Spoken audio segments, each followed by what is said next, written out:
Hello,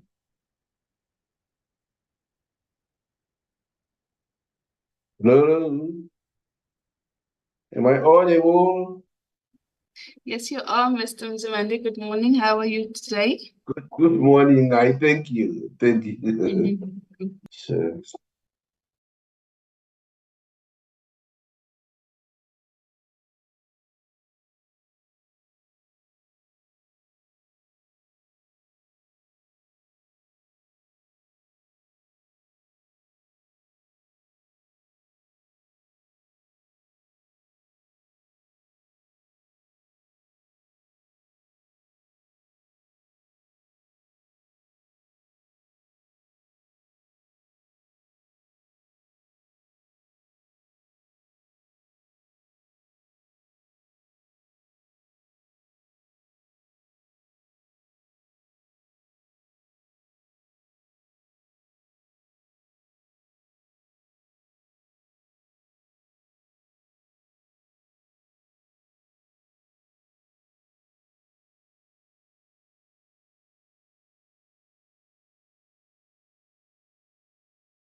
Morning with the clock. Are you there? Good morning, Chairperson. Yes, I am here. How are you this morning? Okay, great. I'm just checking if I'm audible and whether you can see me or not. Thank you. Yes, we can definitely. Chair, Great. before we start, may I just hear from the colleagues on the platform who I should give sharing rights to for the presentation. That's fine. Please continue with the administration. We're going to start in Okay. another 5 minutes time, so continue that. That's fine. Thanks.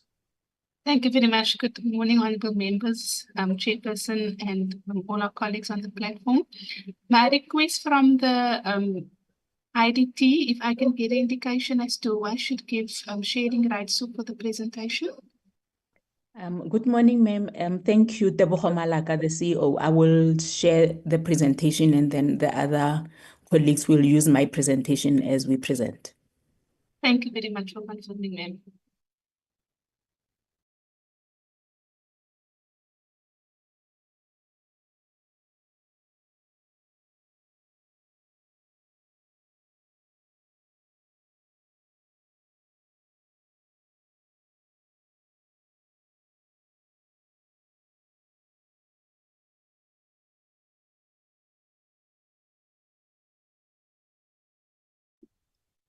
Ma'am, you can also give sharing rights to Londoloza Songwevu, who's the CFO, in case I struggle with my computer. We don't delay the committee members. I will do so. What is the email, the PC name under participants? Let me check. It should be Londoloza.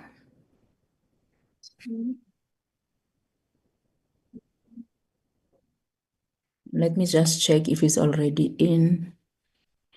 I suspect he might not be Already in, yeah. I don't see him, but let me just call him now, Londoloza, yeah. Okay, thank you, ma'am.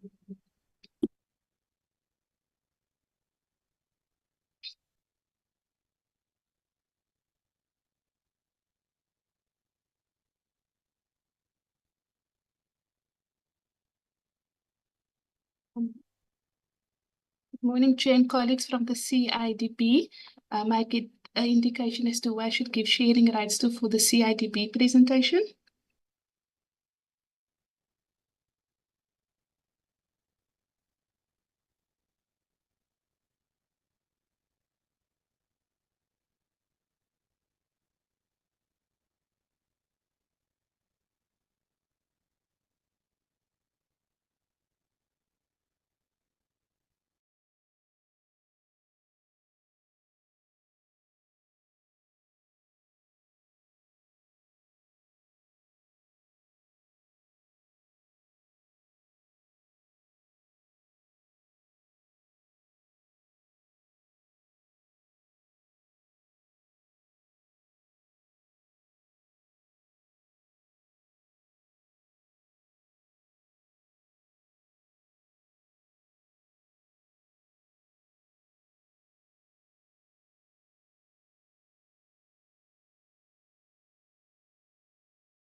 Recording in progress.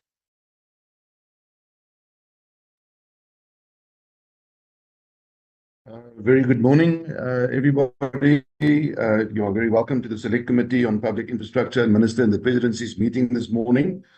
Colleagues, we have once again a reasonably packed agenda. This morning we'll deal with the Independent Development Trust Strategic Plan, Annual Performance Plans and Budget. And thereafter we will deal with the Construction Industry Development Board, CIDB's Strat Plan, Annual Performance Plans and Budget as well. We'll do the IDT first and then we will continue with the CIDB. So first of all, let me just welcome you all. The program has been flighted by Dr. Clark. I would just like for us to quickly look at the program again, Dr. Clark, if we can just put it on the screen. Just so that everybody can take note of the timings. Colleagues, we will start with the IDT like I've indicated, and we'll give them until around about 11:25, 11:30. And then at 11:30, hopefully, if everything goes according to plan and our timing is in order, we'll start with the CIDB, which will take us roughly to about 12:45, maybe 1 o'clock. And as you all know, we've got a packed agenda and the NCOP plenary this afternoon, starting at 2 o'clock. So I'd like all our members to just grab a breather between this meeting and the plenary. So let's try and aim to be done by 12:45, 1 o'clock latest. With that, can I have a mover for the agenda, please? Just by show of hands, anyone of the committee members? Thank you, Dr. Skeerkogel. And a seconder, I see Honorable Molokome. Thank you very much. Much appreciated. Dr. Clark, any apologies? Yes, thank you, Honourable Chair. We do have an apology from Minister McPherson, who is briefing the Portfolio Committee on Correctional Services currently. We also have an apology from Deputy Minister Sikalala, who is attending a cabinet meeting at the same time, Chair. Thank you very much for that. I'd like to then just acknowledge the members of this select committee that are on the platform. Honourable members, if you can just maybe show us your face when we do the welcoming and introduce yourself. We'll start with Dr. Skeerkogel.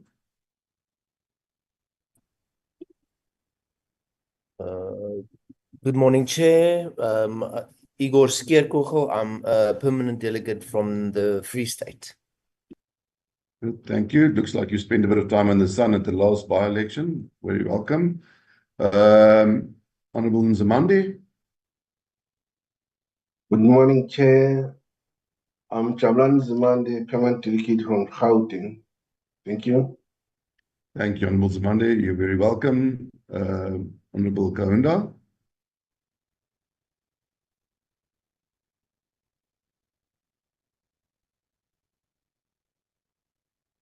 Let's move on to Honourable Treza.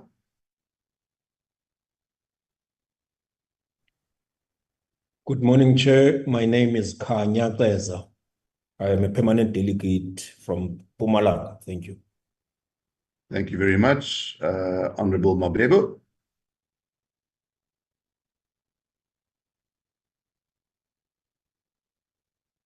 Let's move on to Honourable Breed. Good morning, Chairperson. Good day, colleagues. My name is Tammy Breed. I'm a permanent delegate also from the Free State. Thank you very much. Honourable Molokome. Good morning, Chairperson. Who's this? Good Honourable morning, Mabebo, Chairperson. welcome. Yes, Honourable Mabebo, Soli Mabebo, a permanent delegate from Bokonibu Pirima, Northwest Dumelara. Madume. Lika everything. Prete. Thank you very much. Honourable Moimang. Hey, it's me, Chair. Honourable Molokome. I was just going to say Honourable Moimang has changed a lot. Thank you, Chair. Good morning, honourable members and Minister, everyone in the platform. I'm Honourable Molokome from Limpopo Province. I'm also with this committee. Thank you very much, Chair. Thank you very much. Our Chief Whip, Honourable Moimang. Good morning, Chair, honourable members of the committee and our guests from IDT and CIDB. My name is Kenny Muimang, permanent delegate from Northern Cape. Thank you. Thank you very much, Honourable Peter. Good morning, Chair and the team. My name is Mandla Peter, the permanent delegate from the Eastern Cape. Thank you. Thank you very much, Honourable Peter. Honourable Kaunda, let's try you again. Good morning, Honourable Chair. My reception is bad. I'll open my video later when I get the good location. I'm Kolis Kaunda, permanent delegate from KwaZulu-Natal. Thank you. Thank you very much. And I think the last one is Honourable Makasini.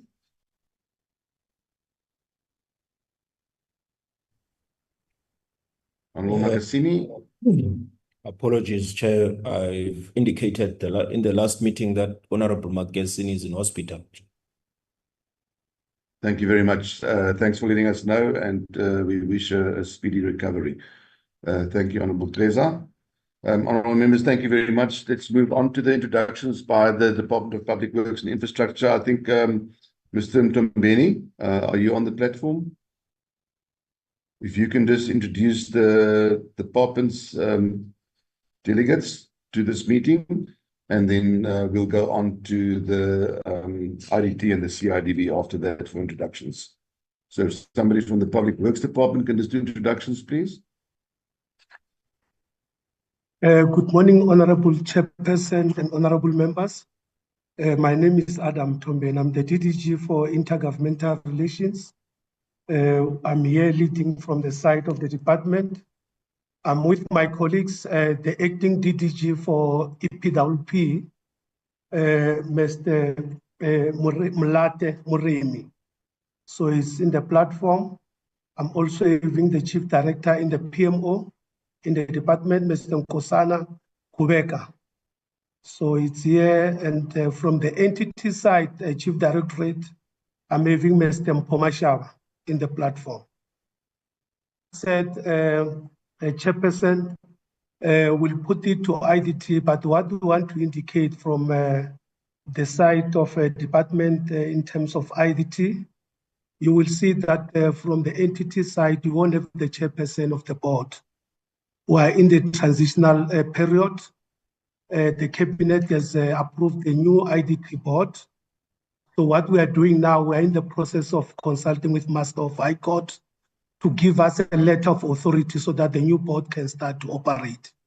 So from the IDT side, it will be the CEO, Madam Malaka, who will introduce him, who is also acting as an accounting authority of the board as well of PFMA, while we're waiting for the new board to be in place. Thank you so much, Chairperson. Thank you. Thank you very much. We take note of the fact that the IDT board is not present, and we understand the reasons thereof. Thank you very much, DDG. Can we then go ahead with the introductions? Ms. Malaka, you're very welcome from the IDT. Can you please introduce the IDT team for us? Okay, good morning, Honorable Chair and Honorable Members. My name is Tebogo Malaka. I'm the CEO of IDT, and together with me today, it's the CFO, Mr. Londoloza Songwevu, the Executive CSU, Ms. Vangile Nene, the GM Strategy, Mr. Chris Molauzi, and the Executive PMSU, Mr. Mkize, and also the Stakeholder Manager, Ms. Lerato Mudisani. Thank you, Chair. Thank you very, very much for that. The CIDB, I'm not sure if they are all on the platform yet. If they are, Mr. Nzo, I believe you are attending today as the chair. Would you like to do the introductions, or will Mr. Ndata do it? Thank you, Chair. I'll allow Mr. Ndata to introduce himself and the team. My name is Kulila Nzo, the chairperson of the CIDB. I think if through you, Chair, if I can allow the CE to introduce the rest of the team. Thank you very much. Very welcome. Please proceed. Thank you. Honorable Chairperson, honorable members of the Select Committee, my name is Bongani Dladla, the Chief Executive Officer of the CIDB. We are joined by our CFO, Mr. Sfiso Ntibande. We are also joined by our Head of Strategy, Mlaifa Matoho. And also we are joined by the Director in the Office of the Chief Executive, which is Mr. Ibrahim Mola. But the team is led by the board chairperson, Mr. Kulilenzo. Thank you very much, Chairperson. Thank you very much for those introductions. Can I just, for housekeeping's sake, we'll deal with the first order of business will be the presentation by the IDT. And then, Ms. Malaka, when we conclude with the IDT, I know you have also got a lot of other things to do, so you're welcome to take the IDT members and excuse yourselves once we've completed the committee members' engagements with the IDT.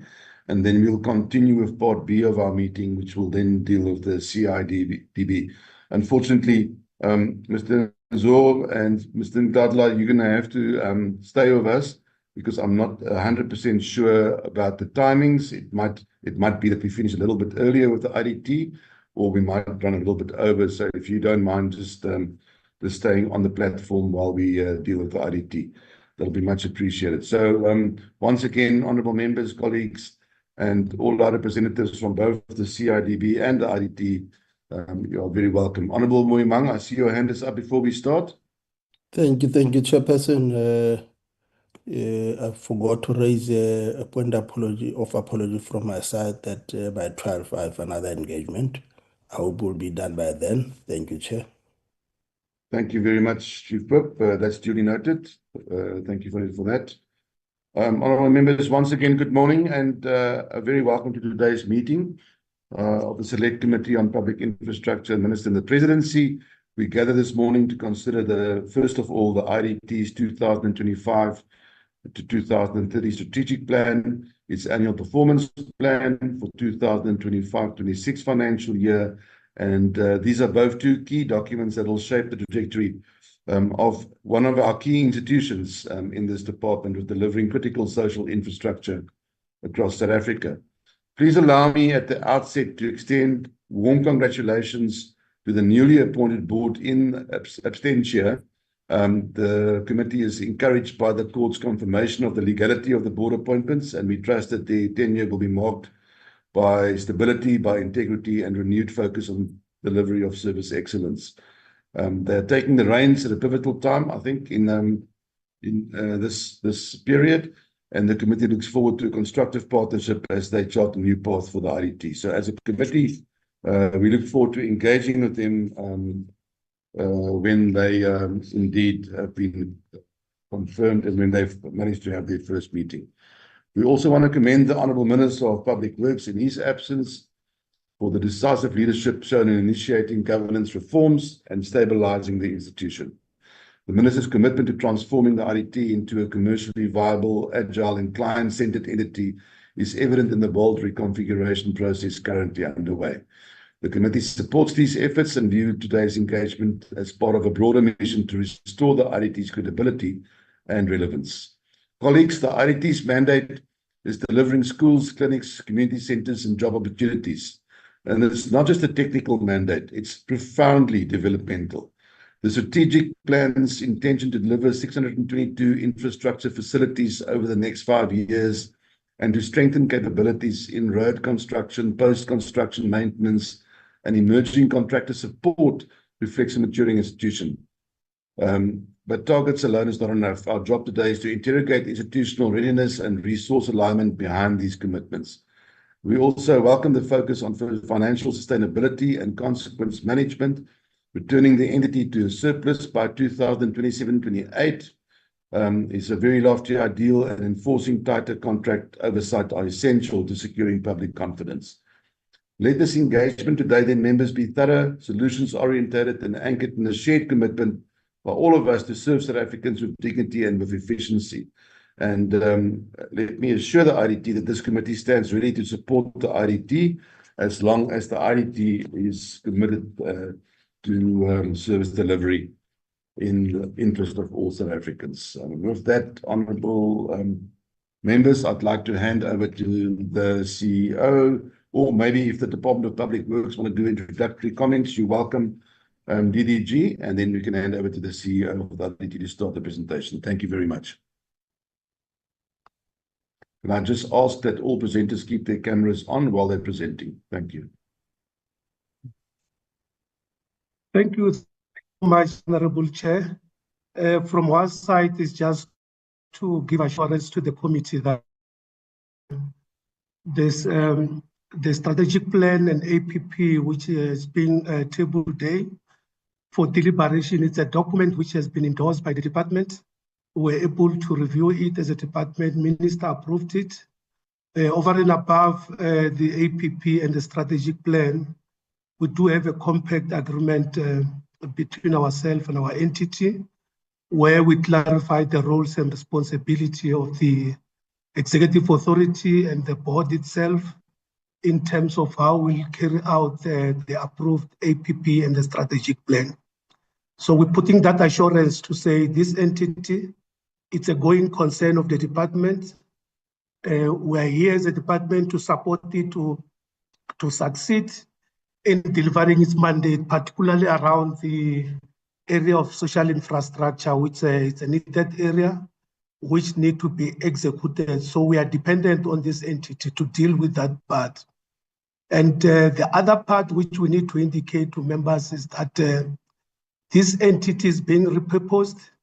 We are busy in engagement and consultation with various departments, particularly National Treasury, Presidency, and DPSA in terms of repurposing this entity so that its mandate is strengthened, its purpose is also and when we finalize this aspect of consultation,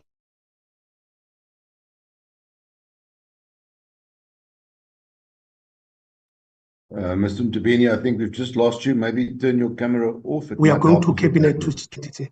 So I wanted to indicate those aspects as an introductory remarks, Chairperson.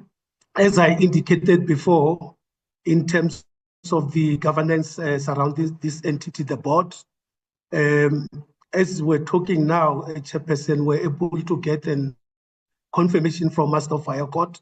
So letter of authority confirming that now the entity has been sort of given authority to go ahead as of from today. So we have a letter of authority, so the new board will kick in. So we are going to have an inaugural function where we sort of deal with the outgoing board and inaugurate the new one. So things are done. It was not a smooth riding, Chairperson. We're having those teething problems in the outgoing board where there were a lot of resignation. Minister was able to intervene and ensure that we have a fully functional board. And to date, when we consulted cabinet, we're able to go on the process to have an effective board that will be able to assist the department to oversee the operations of IDT. So with that said, Chairperson will give it to the CEO, take you through the strategic plan itself and the key aspect of APP with the support of the department. We are still going to help this entity to ensure that on the challenges of revenue generation, particularly the clients that are owing IDT are followed up through the department. We have started that in this new current financial year. We're corresponding with various departments in the provinces and nationally to ensure that the entities get the monies. We know that there are challenges around the budget cuts, but on the services that they've rendered, they need to be paid so that they be able to balance their books from their side. Thank you so much, Chairperson. I'll give it to the CEO to take you through the presentation itself. Thank you very much, thank you very much, DDG. Ms. Malaka, I'm really sorry to put you under time pressure, but we are exactly on time at the moment with our schedule. So if we can do the briefing from now till 10:40, the members have received the briefing via email prior to this meeting, and they are all informed by it. So if you can just take us through the highlights of the briefing, it will be much appreciated. Thank you very much. Okay. Thank you very much, Honorable Chairperson and honorable members, and thank you very much, DDG, for your opening remarks as well. Chair, we are presenting to the Select Committee as you have highlighted. Let me just move this. On the 25 up to 30 strategic plan and 25-26 annual performance plan of the Independent Development Trust. I'm going to skip the slide on mission and vision, Chair. With the pillars of the IDT strategy, Honorable Chair, we have Pillar 1, Pillar 2, and Pillar 3, but I will just touch on critical aspects of all the pillars. The first one being to secure the entity's financial sustainability, as we are all aware, Chair, that IDT has over the years had financial difficulties, and with the budget cuts, it has been not an easy ride. However, we have developed a financial sustainability plan that will be presented to the board for approval, and we are looking at diversifying our revenue streams and not only depending on government because of the fiscal constraint of government. We are also refocusing and streamlining our service offerings and also building an organization that is fit for purpose. In terms of our IDT value proposition, I will touch on key ones, which is to deliver quality social infrastructure on time, within budget, and agreed scope. But this also has a dependency of having the budget on time for us to be able to do that. One of our critical priorities, Honorable Chairperson and members, is to create job opportunities, especially for women, youth, and people living with disabilities, and also opportunities for local and designated suppliers. In terms of alignment with medium-term development plan and priorities and outcomes, our outcomes are aligned with the medium-term development plan, Chair. This is our approach to our strategic plan and APP targets.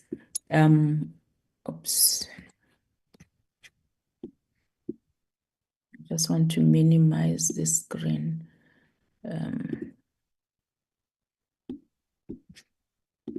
Yeah.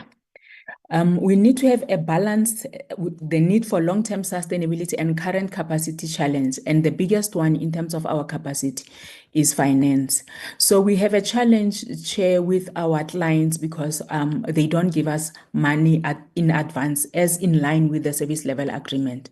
There are a few clients that give us money in advance, and in that instance, we are able to ensure that we recover our management fees.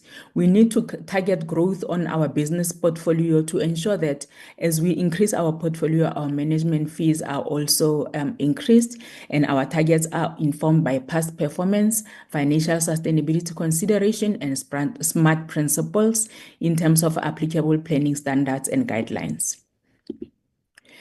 In terms of our strategic plan outcome and targets, I will start with program 1, which is increased access to social infrastructure. And we are intending to grow the number of infrastructure facilities completed at an average growth rate of 50% over the medium-term development plan, and complete 622 infrastructure facilities over the MTDP, with 70% of the projects completed on time and 90% completed within budget. In terms of our annual performance plan, with regards to number of infrastructure projects completed, we are targeting over the MTF period for 25-26, 244, and 60% of projects completed on time and 85% of projects completed within budget. With regards to the second outcome, which is a transformed built environment, we are targeting to increase our annual program expenditure on designated groups, which is your women, your youth, and people with disabilities by 12% annually, from 50% in the first year to 88% by the end of the MTDP. And also improve the CIDB grading of contractors participating in IDT CDP from 25% in the first year to 45% by the end of the MTDP period. With regards to a transformed built environment, which talks to designated groups, Chair, these are the percentages that we intend to achieve over the MTF period. They are highlighted per year with regards to contracts allocated to designated groups, and program expenditure on designated groups as well, and number of construction projects tender awarded within the IDT Contractor Development Program, which is a 3-year program. And the targets are highlighted from 25-26, 26-27, and up to 27-28. I will only touch on the 25-26, which is 40% for contracts value and 75% for expenditure, and 67 for number of construction tender awarded within the IDT Contractor Development Program, Honorable Chair and members. And continuing with the transformed built environment, with regards to projects, contracts awarded within the CDP as well, we are intending to award 39% on the 25-26 to women. And with regards to youth, we are intending to award 30% for 25-26 financial year, And on the disability, we are also intending to award 2% of these contracts within the 25-26 financial year. It has been a challenge over the years, Chair, but we had come up with a strategy to ensure that we achieve this target on disability by engaging disability forums and entities that deal with disability, and that work has started. With regards to the CIDB program and contractors that will be graduating from the program, we would like them to improve their CIDB grading by the end of the program. And for the financial year 25-26, we are targeting 42. For a percentage of contractors, women improved with their CIDB grading, we are targeting 40% for financial year 25-26. And for youth, we are targeting 30%. And for people with disabilities, we are also targeting 2%. It's incremental across the MTEF period.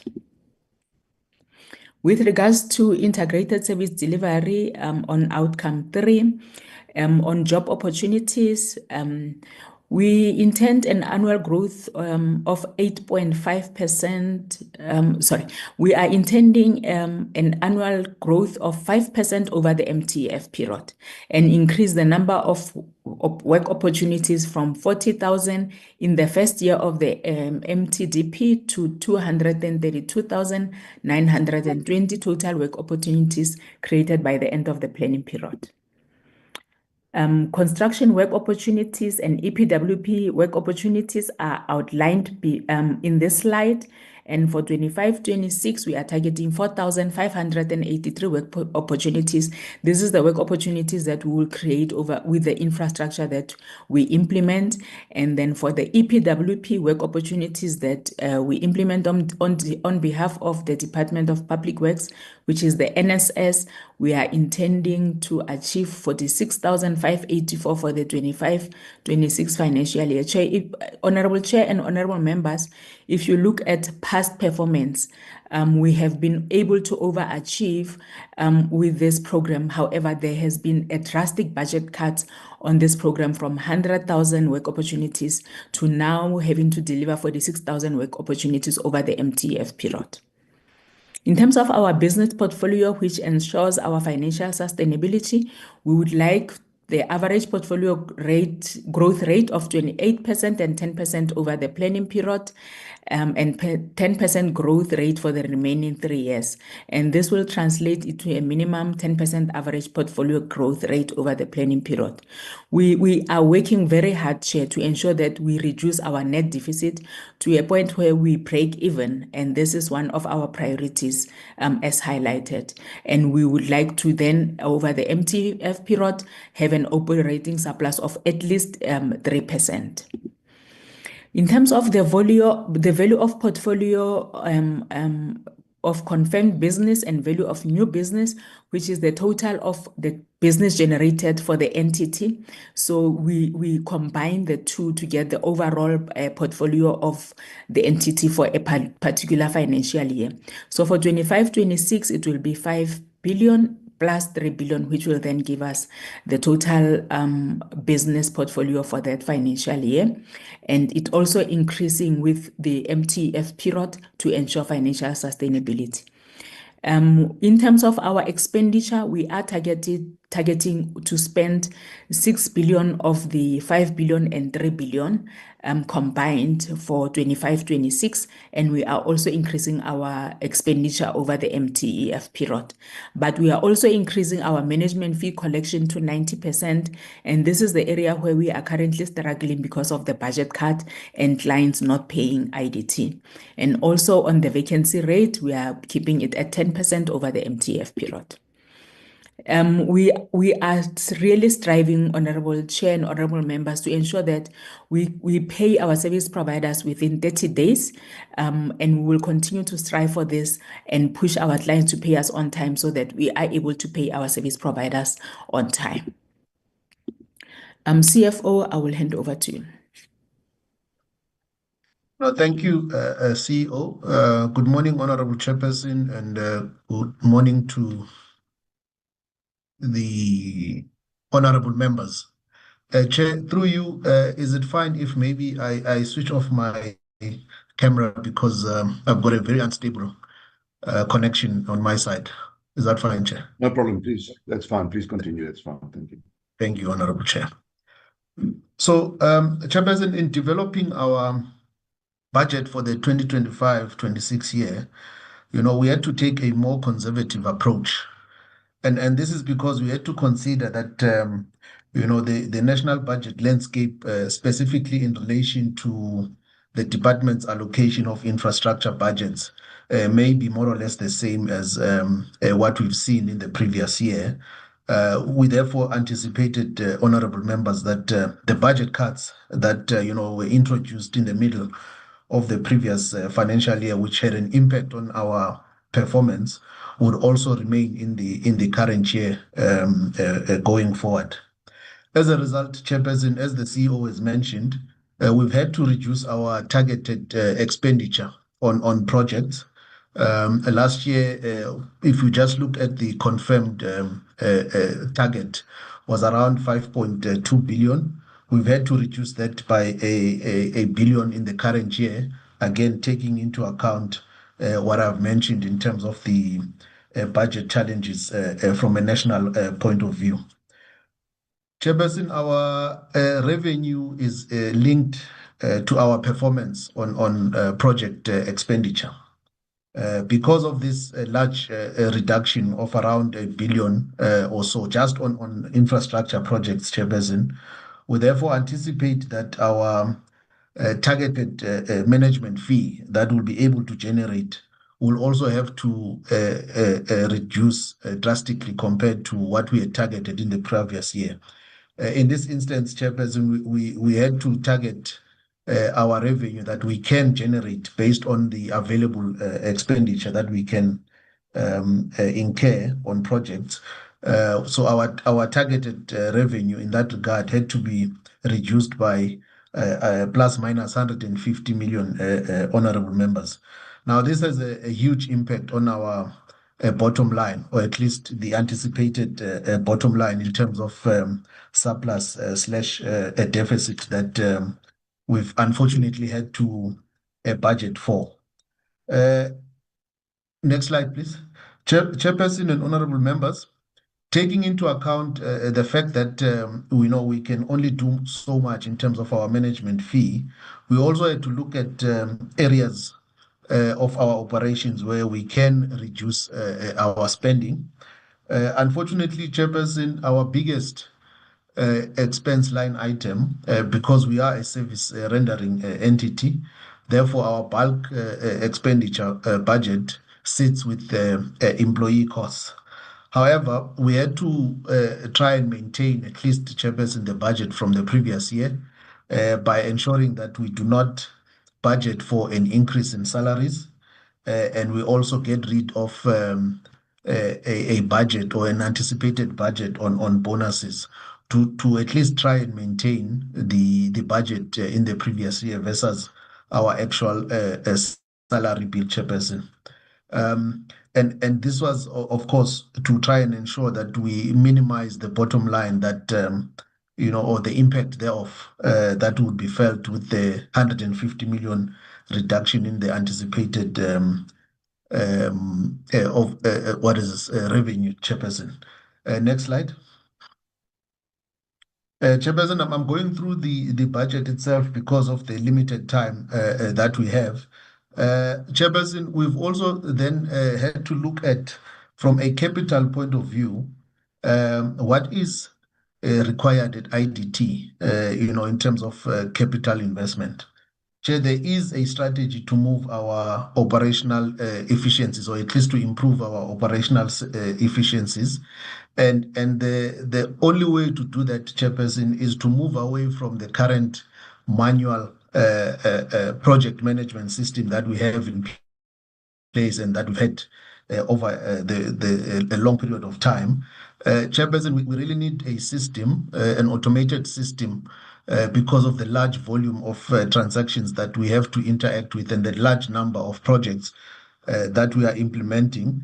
And therefore, IDT needs to move to an automated system in terms of project management. And this system, Chairperson, we have budgeted for it. It will unfortunately require a large amount of investment. And as a result, Chairperson, with the impact that we foresee in the reduction of our revenue that will be generated, the need to then invest in this particular system, as well as maintaining our salaries, means that, Chairperson, we anticipate a fairly large net deficit for the current year, but we see this, reducing over the next number of years until we get to a point where we make a surplus, Chairperson. If we can then improve on our efficiencies and automate a large portion of our systems. Next slide. Chairperson, these are the recommendations that I would like the CEO or take back to the CEO maybe to close the presentation. But that was the budget, honorable members and honorable Chairperson, in line with the 3 minutes that remain of our time allocated, Chair. Thanks, CEO. Back to you. Thank you very much, CFO, Honorable Chairperson and members. We are recommending the IDT's 25-26 annual performance plan and 5-year strategic plan to the Select Committee. Thank you, Honorable Chair and honorable members. Thank you very much, Ms. Malaka, and thank you very much to you for that presentation. And honorable members, let's go over to deliberations of the presentation. Just by show of hands, please. I've got Honorable Skeerkogel first. While we're waiting for the other hands, Honorable Skeerkogel, you can continue. Please, can I just ask everybody to, with our timing in mind, just to stick to the first initial round of 3 minutes each, and then we'll see how we go. Thank you very much. Honorable Skeerkogel, over to you. Thank you, Chairperson. My first question is just based on now that we have a new board, and I know that there was a business plans for the restructuring IDT to change it into a Schedule 3B public energy. So I just want to know, how far are we meeting that milestone, or will it still happen? And then on I just want to go into the other question. If we look at the strategic plan and targets met, I saw that in the target for 2024-25 is lower than the estimated target that was supposed to be 248, and now I see it's 244.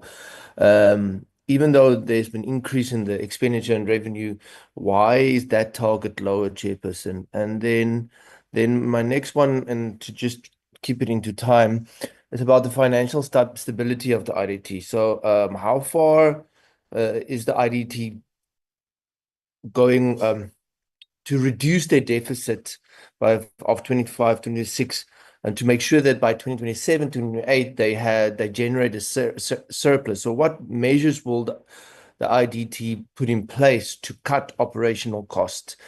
And then, Chairperson, did the Department of Public Works and Infrastructure provide any further financial assistance during 2024-25 to address that operational deficit, Chairperson? And then I think I'm going to stop at that for now to make sure that we can come back, because I have 1 or 2 other follow-up questions after the other members. Thank you, Chair.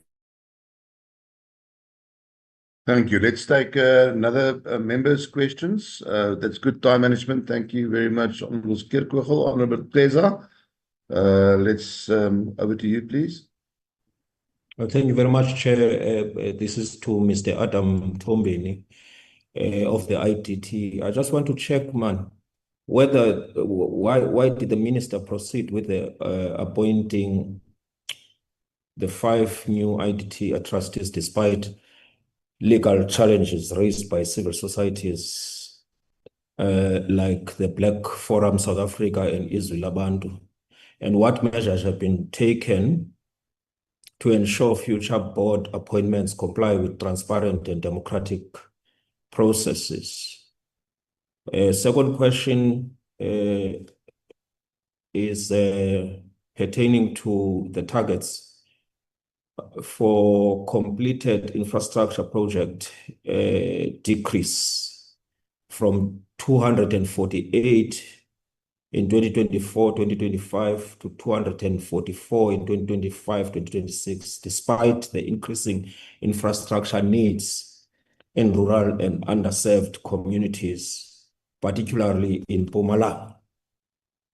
The third question, Chair, and probably the last one, how does the department justify the annual increase in personnel expenditure at Agreement SA from 21.5 million in 2023-2024 to 29.3 in 2027-28, despite stagnant changes in post numbers?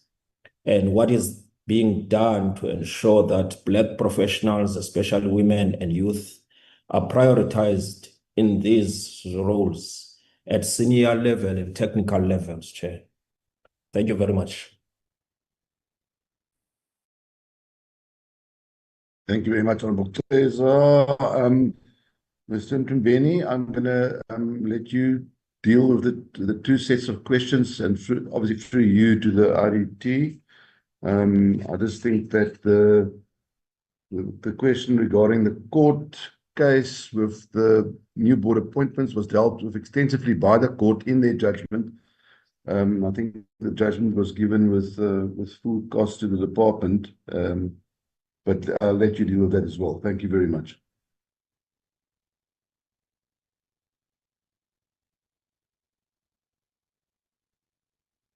Thank you so much, Chairperson. You tried to help me, Chairperson, in terms of the question by Honorable Cesar around the issues of legalities around the appointment of those 5 members. But what I want to indicate, Chairperson, is that the 5 members we're talking about, there were members that were filling the vacancies in the outgoing board. And it's true that indeed these processes were challenged, and the Gauteng North High Court ruled on this particular matter. There is a judgment around that, where the department was found to be doing things as per prescripts. Normally, when we deal with the appointment, we use the prescripts of IDT, deed of trust. So that's the mechanism we're using to deal with those vacancies. And similarly, when we're dealing with the new board, which has been appointed, we're using the deed of trust to follow the process to appoint it, where the selection panel was sort of, appointed by the minister, where we also went public to advertise for nominations. Recommendations were done, minister looked at it. We went to cabinet for concurrence, and the cabinet has concurred with the recommendation by the department, and ultimately went to Master of High Court to seal this appointment. So we followed that due process, Honorable Cesar, in terms of the new board which we're talking about, which has been appointed, and it will be inaugurated to start with the governance issues of the entity. Coming to the question raised by Honorable Skerkopel around the issues of business case for the entity, where he was asking how far is the milestone. It is still an appetite of the department and the board to ensure that the business of IDT is refocused, is relooked into in terms of the business case which was sort of developed. I need to report, Honorable Chairperson, that on the 14th of May, where the minister wrote to National Treasury in terms of provisions of PFMA, Section 38, 1M, ensure that the National Treasury relook into the issues of corporate form, which we're proposing, as you rightfully indicated. Our desire was to have this entity run in terms of corporate form of Schedule 3B, which is a state-owned corporation. So it was our intent, so we put it before National Treasury. So the ministries are busy deliberating around this so that they have a consensus in terms of the corporate form that will be sort of, viable based on the analysis that was done. And once that is done, we'll go to cabinet for concurrence around the business case. So those are the milestones which we need to report. And this matter is so urgent in terms of how we need to finalize the corporate form of this entity. The last issue is on the issues of the financial assistance which the department is offering to the entity. Yes, Chairperson, in the previous financial year, we had a challenge in terms of the budget cut. We were not able to take any money from our baseline to support IDT in terms of financial assistance, which were financial years where they were looking for assistance. We were able to look into our baseline and support it. But in the previous financial year, we were not able to do so. Safe to say, the department is also dedicating the portfolio from our infrastructure budget, request IDT to sort of implement on our behalf, where by doing so, they are able to generate some management fees and also to add in their revenue. And also the issues of a non-state sector on EPWP, we're able to sort of, take that program for IDT to assist us in the implementation. And as a result, they are able to generate some revenue on the implementation of that program. So yeah, those are some of the things that we can update the honorable member around the two questions which you raised. Thank you so much, Chairperson. Thank you very much for that. Honourable members, at this space, we should be able to get around for another second round for clarifications. Honourable Chair. Oh, there sorry, we're not concluded yes. yet. Yeah. Thank you. Okay. Thank you. Thank you very much, Honourable Chair. I'm in a different mindset at the moment because I'm thinking of this afternoon. I can see. Thank you, CEO. Please continue. Thank you, Honourable Chair. There was one question on that Honourable Skierkochel asked about what we are doing to cut operational costs to ensure financial sustainability. Honourable Chair and honourable members, we have developed a cost containment strategy that has been approved, and we use the cost containment strategy to ensure that we cap our costs. We are prioritizing only posts that are critical and fill only posts where we have signed MOUs with our clients, where we need to then fill up positions so that we are able to deliver on the portfolio. Other than that, Honourable Chair and members, we are cutting in terms of filling our vacant positions. We are prioritizing travel. We ensure that we approve travel where it's really necessary to the project, and also only where it is really critical that we travel. This cost containment strategy has really helped us to ensure that we kept our costs, and that's why we have been able to pay our salaries with the management fee that we have been able to collect despite the grant not being approved on the targets that have decreased. And then I'll hand over back to the Chair. Thank you, Theo. Thank you, honourable members of the Select Committee. I'm just going to ask the question, answer the question on the targets, the difference between 248 estimated performance for the previous year and the 244 for the current year, for 25-24. There are two things. First, when we do our planning, we are informed by what we have at hand at that particular time. Projects that are perhaps on stage 5, what that is construction, and are likely to be completed, go to stage 6, could be completed in the given financial year. So during the year, there are other projects that come that are minor works that usually increase our numbers. So that particular figure is likely to increase. And I'll give you this as an example. In 24-25, in the previous financial year, the 248 has gone up to 315 in terms of actual performance, but we haven't included that because the audit process is still underway. So this 244 also is not necessarily linked on the other hand, the second point is it is not necessarily linked to expenditure, because these are projects at stages 5 and 6, whereas expenditure includes all stages from stage 1 right up to stage 6. So there'll be a bit of a discrepancy there. So the long and short of it is that these projects are informed by what we have at hand when we are doing our planning. So that hence there are these fluctuations. Thank you. Thank you, Honorable Chair. I'll hand over back to you. Thank you. Thanks, CEO. Let's move on to Honorable Nzimande. No, thanks, Chair. My first question, it's to the targets. They have submitted that the targets are the one that are informing. Honorable Nzimande. Honorable Nzimande, I'm sorry. I apologize for interrupting you. I can see a message on the screen that your bandwidth is low. So maybe I suggest you put your camera off. It might assist us with the bandwidth and we can hear you properly then. Oh. So sorry for interrupting you. Please continue.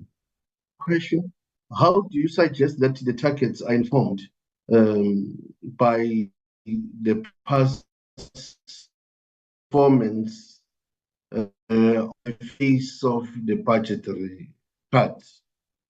Secondly, before you come to a conclusion that you for salary increases and benefits increases or improvements, have you explored the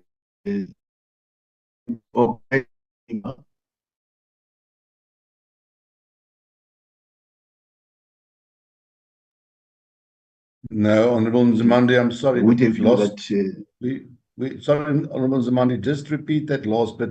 Your voice trailed off. We couldn't hear you. salary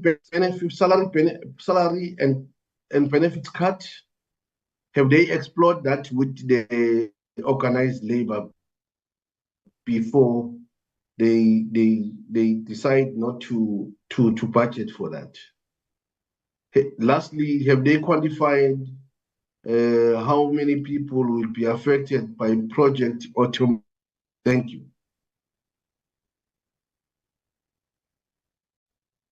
Okay, I think we got the gist of that.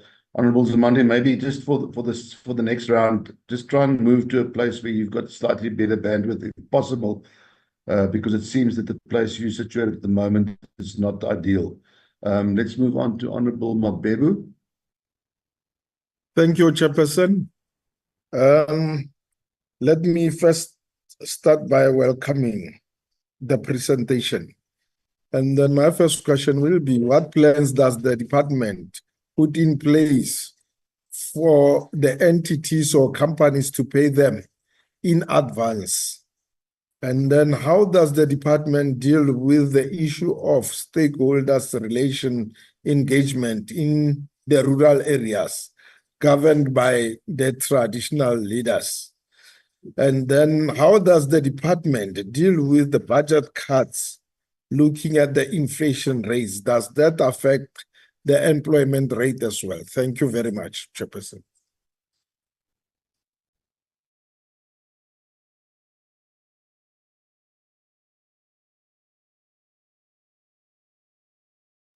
Thank you very much. DDG, through you to the CEO, kindly continue.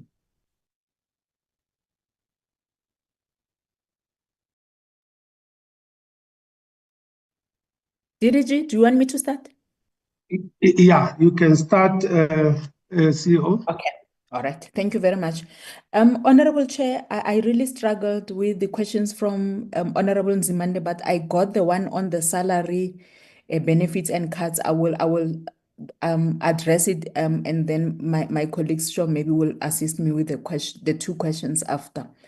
Honorable Chair, we have engaged labor and our union with regards to salary increment, and being transparent with regards to our financial position. And we are currently in negotiations, but we did highlight that for the next coming 6 months, we will not be able to provide salary increment, and it will be reviewed once our financial position changes.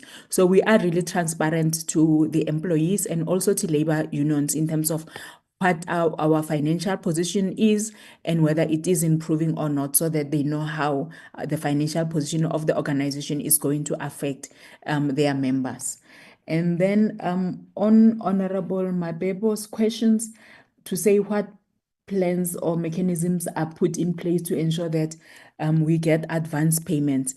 Chair, there are meetings between the Department of Public Works, IDT, and Treasury to assist us to ensure that in line with our service level agreement, there is a clause that says that once we sign, departments must transfer the budget in advance to IDT to ensure that we are able to reach the 30% payment turnaround time to our contractors. And there are clients who are complying, but there are clients who are not complying, Chair, like the KZN Department of Education, where we experience challenges where they pay us only after 3 months.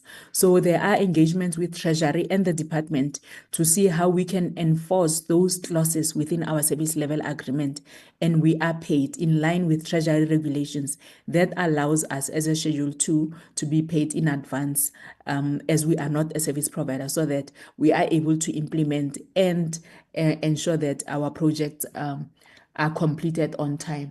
With regards to stakeholder engagement in rural areas, especially with the traditional authorities, Honorable Chair and Honorable Members, we do social facilitation within those communities.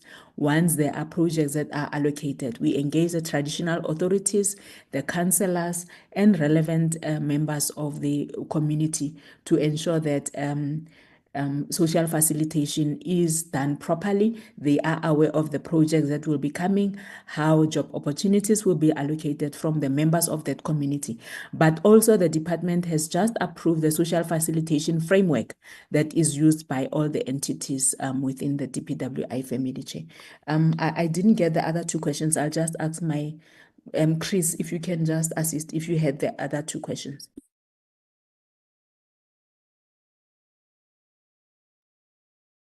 Maybe Honorable Nzimande, if you want to come in there and just repeat your last two questions, you might be in a place now where we can hear you better. Yes, yeah, we missed them completely. No, the other one was, how have they quantified? Have they quantified the number of people that will be affected by project automation? Then the second one related to the issue of setting of the targets. Were they informed by the past performance, or were they informed by the budget? Thank you. That came across clear. Thank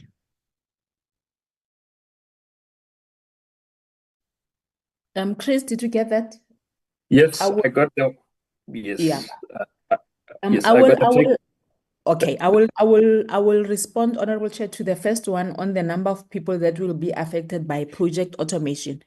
Honorable Chair and members, with regards to project automation, we are looking at a system that will assist us to monitor our projects better. But because we will be automating how we manage our project, as yet, it will not be affecting any staff member. So we will not be retrenching anyone because we will be automating our projects. Thank you, Theo, and thank you through you, Chair. I would like to answer question number 2 on targeting.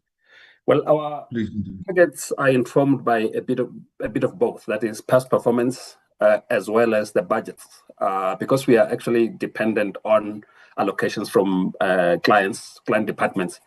So our planning is very much aligned to what what they give us. For example, I'll just give as an example. Not 18 months ago, National Treasury introduced austerity measures, which affected a lot of our clients. That had an impact on our on the value of our portfolio, on our program expenditure, and then informed our planning as well for the current financial year. So it's a bit of both, Honorable Nzimande. Thank you.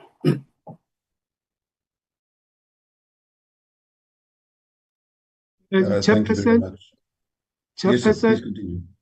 Yes, from the Please side of the continue. department, I should think the CEO tried their best to assist us in dealing with the issues of budget cuts, the mechanisms around that, and what we're trying to sort of navigate ourselves, working with National Treasury, it's around the issue of reinforcing of budgets, so that the projects that were executed by the entity are not affected, and the money is set aside to save for that purpose. So I do think she covered it comprehensively.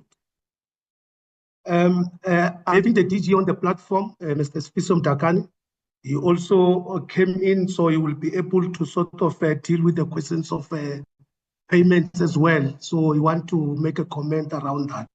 The last side on the issues of stakeholder relations, as raised by Mr. Mabebo, is just to indicate, honorable members, to say we have a very credible sector approach in dealing with the issue which affect our clients in terms of infrastructure delivery. Through our MINMEC, we do have all the provincial public works who are participating in our forum. We escalate the relations so that we be able to assist our even other provincial departments where they have a bottleneck in terms of infrastructure delivery through the department. So we lead around that so that we come with a proper interventions that will support all those projects which are under execution. And again, through this ministry, we are leading interministerial task team for traditional leaders, the traditional leaders, particularly around the infrastructure investment and skills development. So we are through the platform which was sort of, spearheading as a department championed by the minister. Minister is sharing a work stream number 4 that is dealing with these issues where we are able to improve stakeholder relations so that we are able to work as a sector and other departments in trying to see how best to make infrastructure investment in the rural areas, working with National House of Traditional Leaders. So that's our focus area where we're trying to help. So by so doing, we are enhancing the relationship with the traditional leadership to ensure that the programs that we are doing, they have an impact in those communities. Thank you so much. I'll give it to DG to comment on those areas.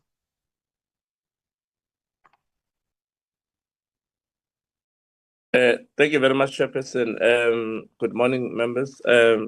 Just on the side of the issue of payments, Chair, I think the CFO the CEO covered part of it, but I just want to confirm that I've engaged the DG of Treasury around this aspect because there's a requirement of 30 days payment, so it's impossible for IDT to make the 30 days payment at the current setup. So I think one of the issue is that starting with public works, we are busy finalizing a process where also ourselves, because we are not giving them trenches in terms of what needs to happen. So we need to start with ourselves in respect of paying them upfront in respect of the projects that have been allocated. And also, we are also engaged in provincial treasuries to ensure that this particular aspect is met with an element of support, starting with the one that Tebogo just indicated, specifically Department of Education in KZN. We've engaged with the MSC for Finance, who's actually really supporting the strategy that we're actually explaining, including their own public works in the province. So I think that will actually go a long way. We'll also request that this committee also assist us in terms of preaching the same gospel to other provinces.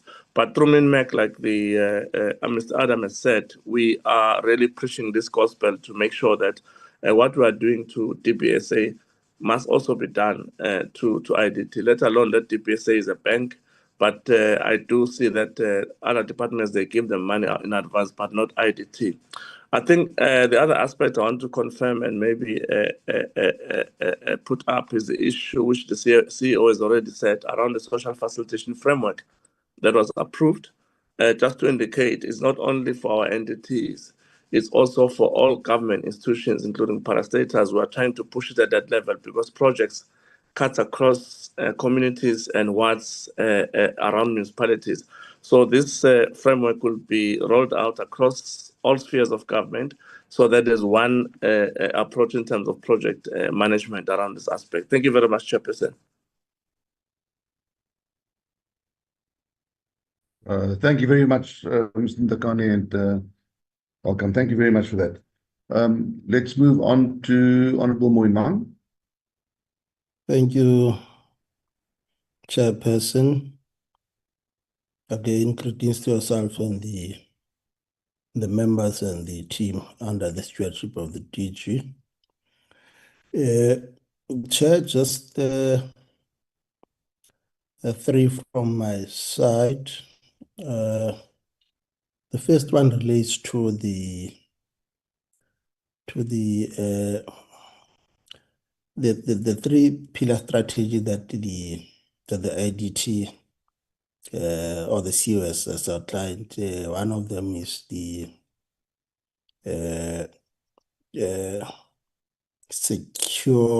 securing the entity's financial sustainability, and in that, in elaborating on that pillar, the DG did indicate that there are instances where there is a struggle from provinces to pay what is due to the entity. The question that I want to pose is in terms of the outstanding payments or debt that the client's departments are owing to the IDT. Is there any figure, a rounded figure that is owed, that the department was able to work on, and which provinces are mainly on the defaulting side, and a link to that probably will also be the footprints of IDT in the current administration. Maybe if the CEO can just give us a sense as to whether is there any additional province that the IDT was able to bring on board, so that there is a tremendous improvement in terms of the work that the IDT is doing. The second one relates to what is the role of the IDT in the DDM, because from the presentation, nothing was said about the role that the IDT or the department, let's say the IDT, because obviously the IDT is an entity of the department. So it will be important just to get a sense as to what is the role that the IDT is playing in the DDM. The background against this is important because in the previous program of the Integrated Sustainable Rural Development Program in the fourth administration, IDT was a technical support to that program, particularly in terms of consolidating the basket of services that all the departments were contributing to both urban renewal and also integrated sustainable rural development program. The last one relates to the business case that was referred to, which obviously is a milestone in terms of the strategic reorganization of the IDT. It will be appreciated, Chair, if the committee can be provided with that business case proposal, so that at least as the committee we are able to appreciate what is the thrust of this business case proposal. Thank you, Chairperson. Thank you, Honourable Moimang. If I may, from my side, just to complete this round of questioning, DG, and you're very welcome. Thank you for joining us. Just around the EPWP work opportunity targets, it's 46,584, but it's not increasing in line with your expanded delivery ambitions of the IDT. So just why is that? And then I think also the minister has placed a lot of emphasis on reforming EPWP so that it becomes meaningful skills-based employment rather than just temporary relief. So how are the department, or how is the department reforming the EPWP program to fit in with that ideal? And then on your APP and strategic indicators, the measurement for performance on post-construction maintenance and facility operations services, I don't see any, it's strategically included, but I don't see specific targets for post-construction maintenance or any specific budget allocations. Can we just get clarity on that? And then I think with your risings, well, not rising, but with the staff costing being just below 50%, how will you, as the IDT, ensure that you're attracting the right skills and avoiding a bloating staff complement so that you're employing the right people fit for purpose? If you can just maybe give us a little bit of clarity on that. Thank you very much.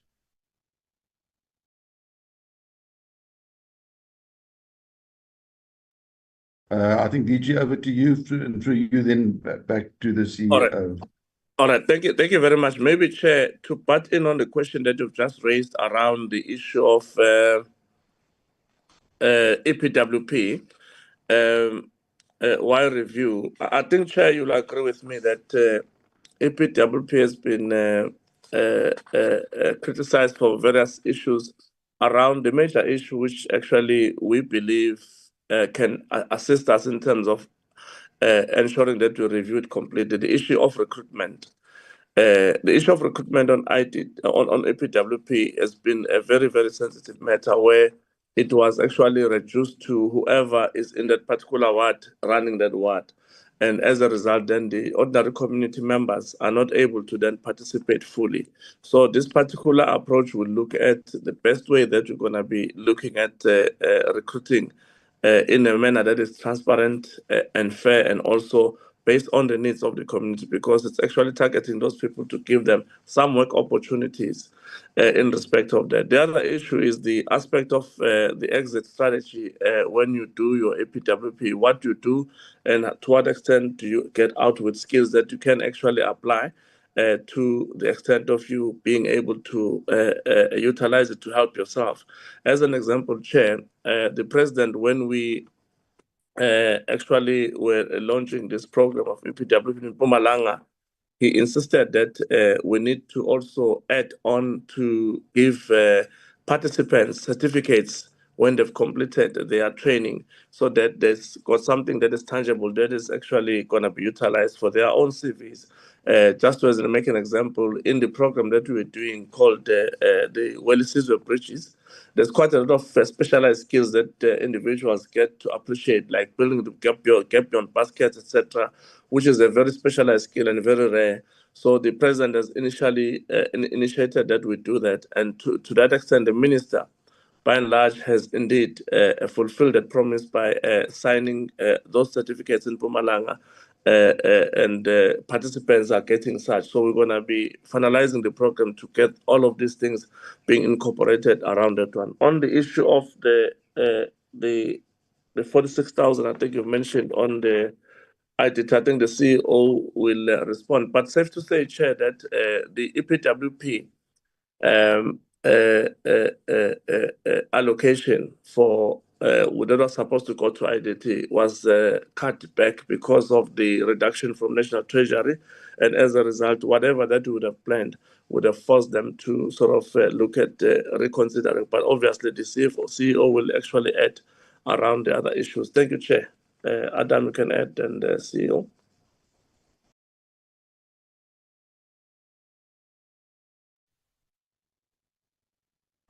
Thank you so much, DG.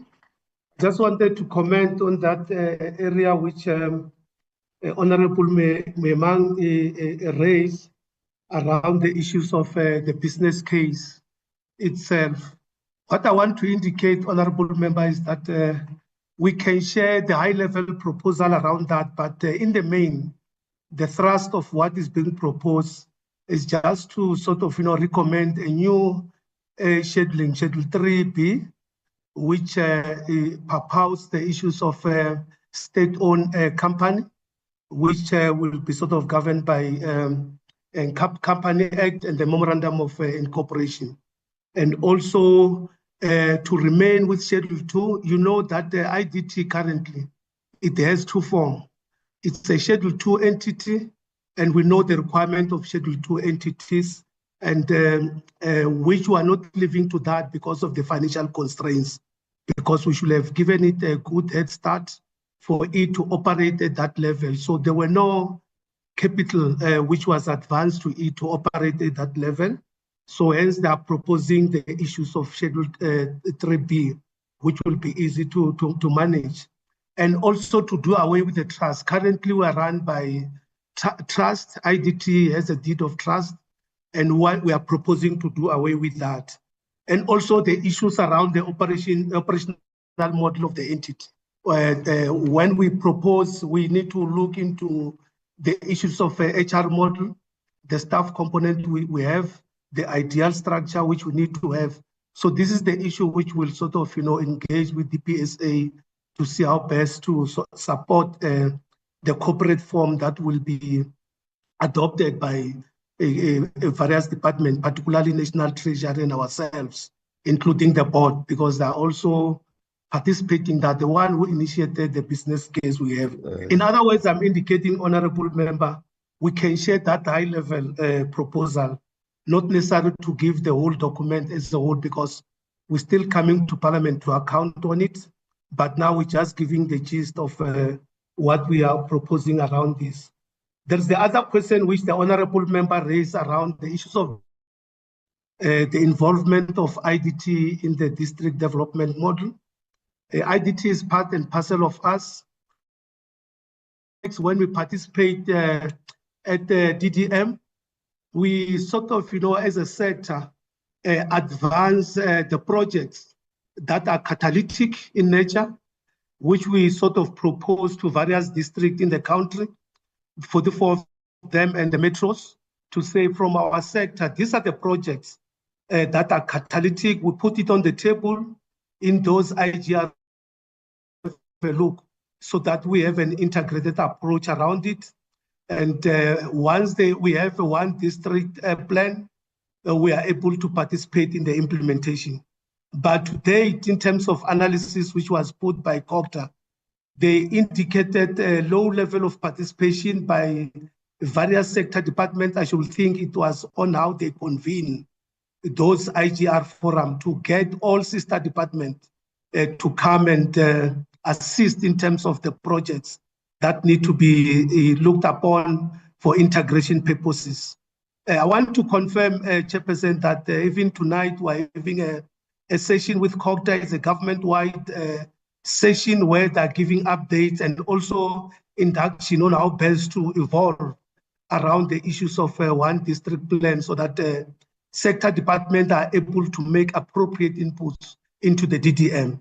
So that weakness is also affect IDT as our entity. We need to integrate more at those IGR forum. We need to sort of participate effectively as a sector.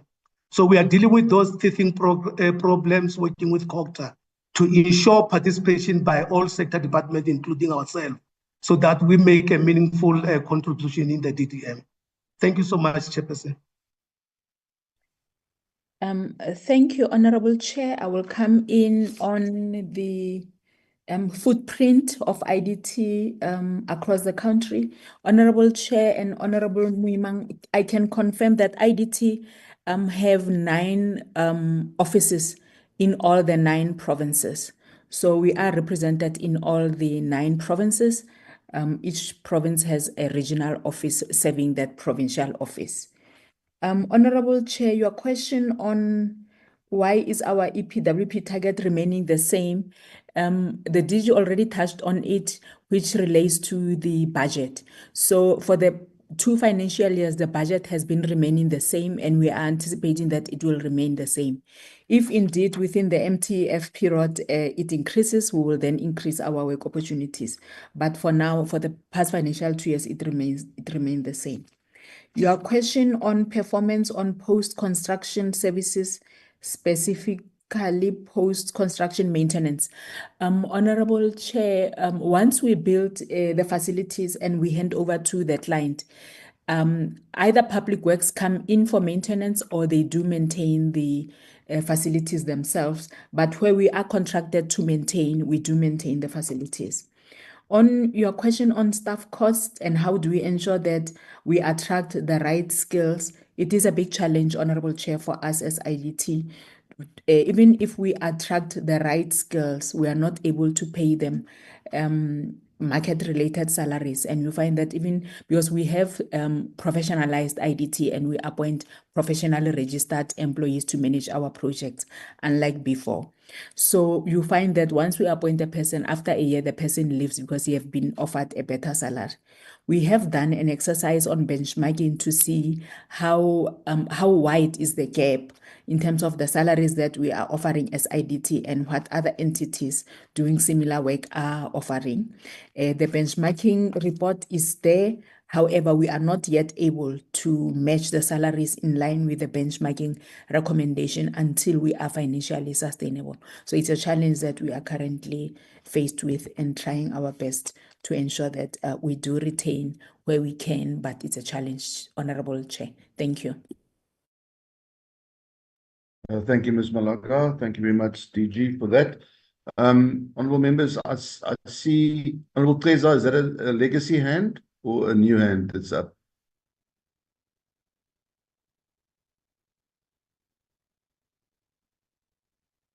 Legacy hand, Chair. Legacy, okay, thank you very much. Honourable Mwembang, I see a new hand from you. Yeah, You're doing really well for yes, Chair. Tanya. Yes, Chair. Just a question that the amount of debt owed by client's department to the entity, can the CEO probably share that with us? I'm raising this point, Chair, because there will be legacy projects that IDT might have been involved in the past, and those projects were abandoned because the client's department did not provide funding for them, which obviously I suspect also tainted then the legacy of the entity. So that's why I'm interested to get a sense as to, can the entity quantify the debt that is owed by the client's department to itself? Thank you, Chair. Yeah, I think we do have a few minutes left, so let's get clarification on that point, and then we can conclude with the IDT. Thank you very much. CEO, over to you for the DG. All right. Thank you very much, Honorable Chair. We have quantified the debt that is owed to the IDT. I will ask the CFO to respond.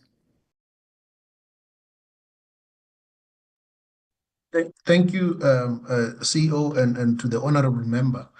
So, as at the end of March 2025, we were owed by our client departments around 1.2 billion rand.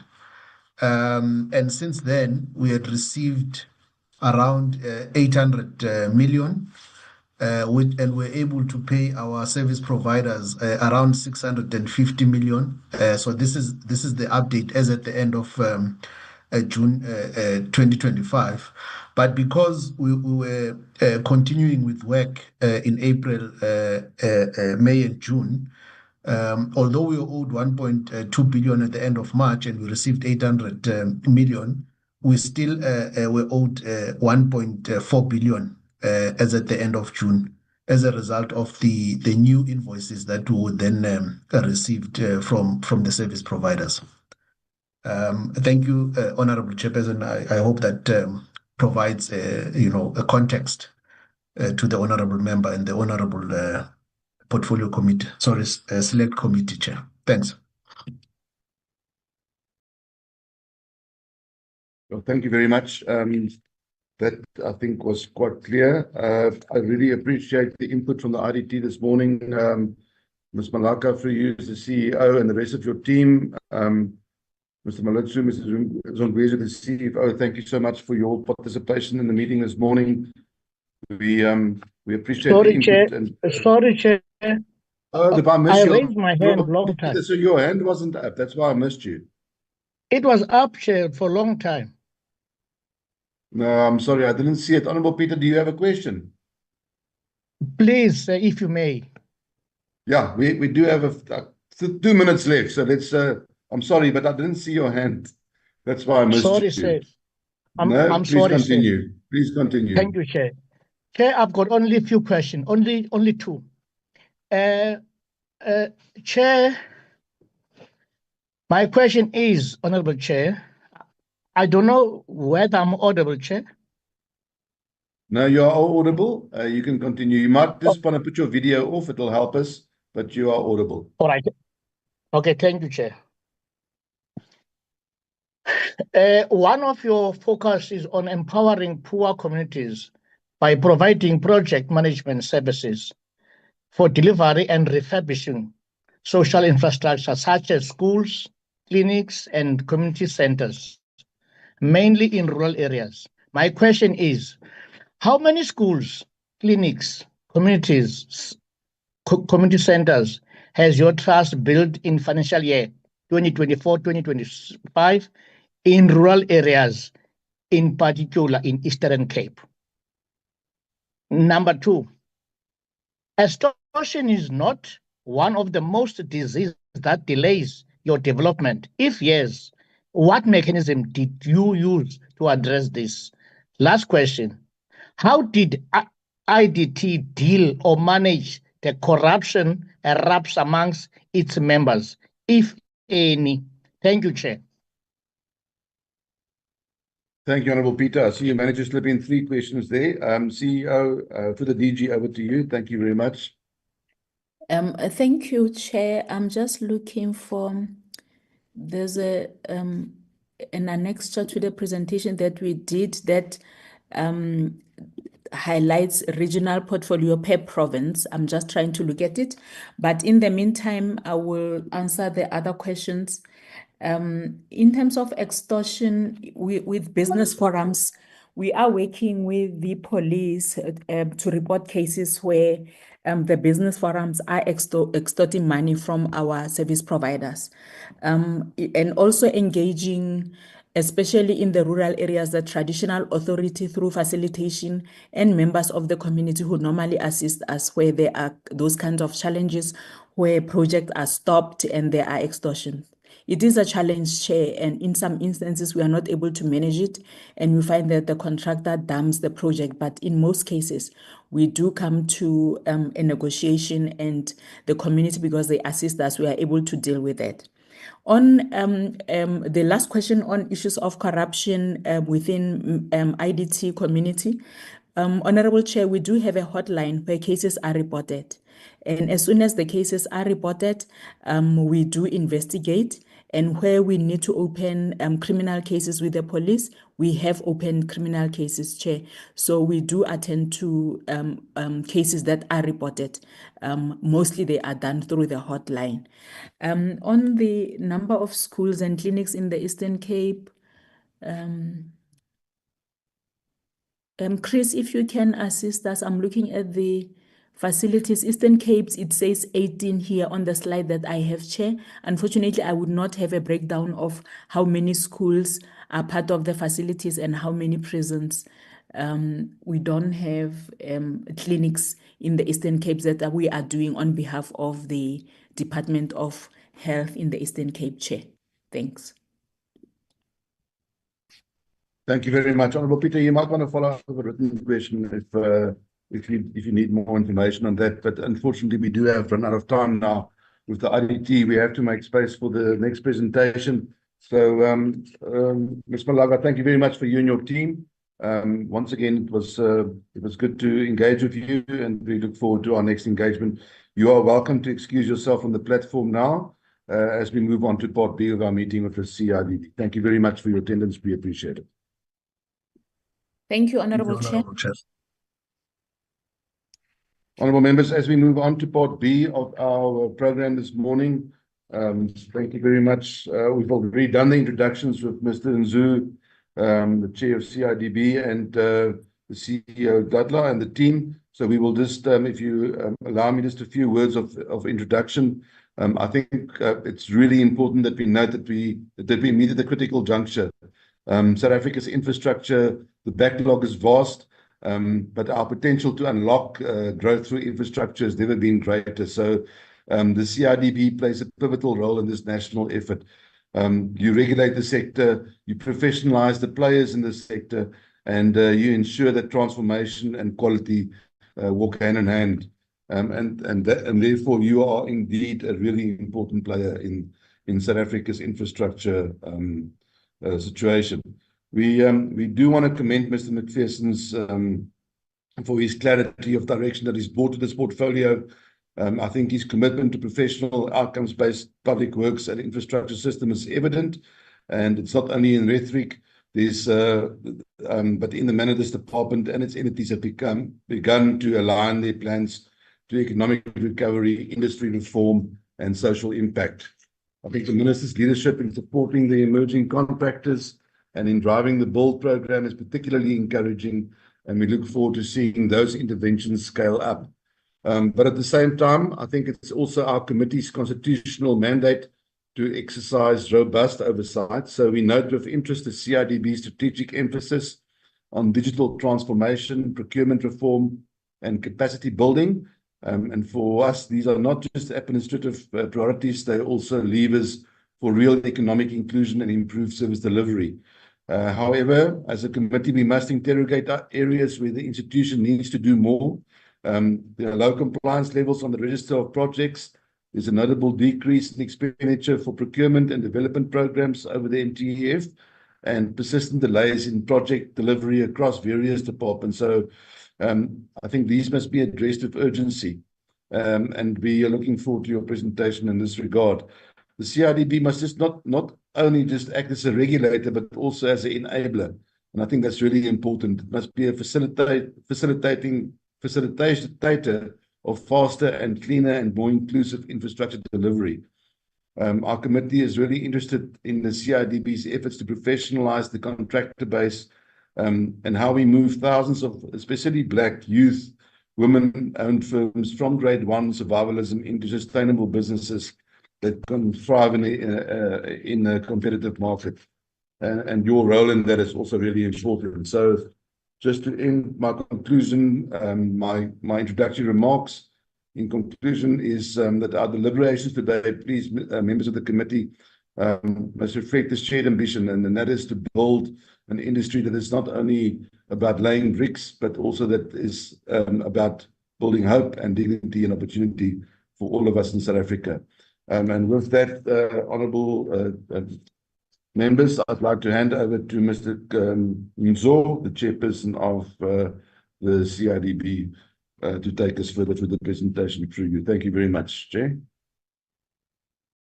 Chairperson, before Mr. Nzo comes, we just need to make an assurance from the department in terms of what they're going to present. That is in order. Please continue. Thank you so much, Chairperson. From the side of department, honorable members, we just, on behalf of the DG, we making an assurance in terms of the content which you are going to receive, particularly this strategic plan of this entity and their APP. Yeah, as a sort of review all this documentation, they were submitted to the department in an appropriate manner. Through our branch of governance, risk and compliance, we were able to scrutinize their plans, assurance where alignment were to be done. They were really done through the request from the department, so that their plans are also aligned to the mandate of the department. So we're giving an assurance, Chairperson, that their documentation, the strike plan and the APP is in order, is blessed by the department. We also signed the shareholder compact with this particular entity to assist in the implementation of the approved APP. What I want to indicate is that this entity indeed play a pivotal role and a critical role on the construction sector, which is a mandate of the department itself. They're helping us as a department to deal with that, and even from the regulatory point of view, so that they're to help us to ensure that in this space things are well taken care of in terms of the act that the department facilitate, which is the CIDB Act, and their act is in review. It's an old act of 2000. So there are a lot of areas where we need to sort of, close up in terms of the changes which are happening in the environment. So we're working with this particular entity to deal with the amendment of their act. And they're also helping the department on the transformation imperatives, which we need to deliver and oversee as a department. And they also indeed drive a lot of developmental programs that assist us in this space. Lastly, Chairperson, is just to indicate that through the Chairperson leadership of Mr. Nzo, who was sort of chairing this board, which is currently running, we're at the final tail end of this board, which is steered throughout. There were no qualms and anything in terms of governance. The board was sort of stable. They were able to do operations of the entity. Working with the department, we're able to finalize the processes to nominate a new board, which is coming. We are now in consultation with Cabinet to put a new board. So I wanted to put that assurance on the side of the members through the leadership of Mr. The government as well, where the entity was doing very well. Thank you so much. Remarks from the side of department to give assurance in terms of the issues that the entity is going to present to you this morning. Thank you. Thank you, Mr. Tombeni. Has the DG left us, or is he still on the platform?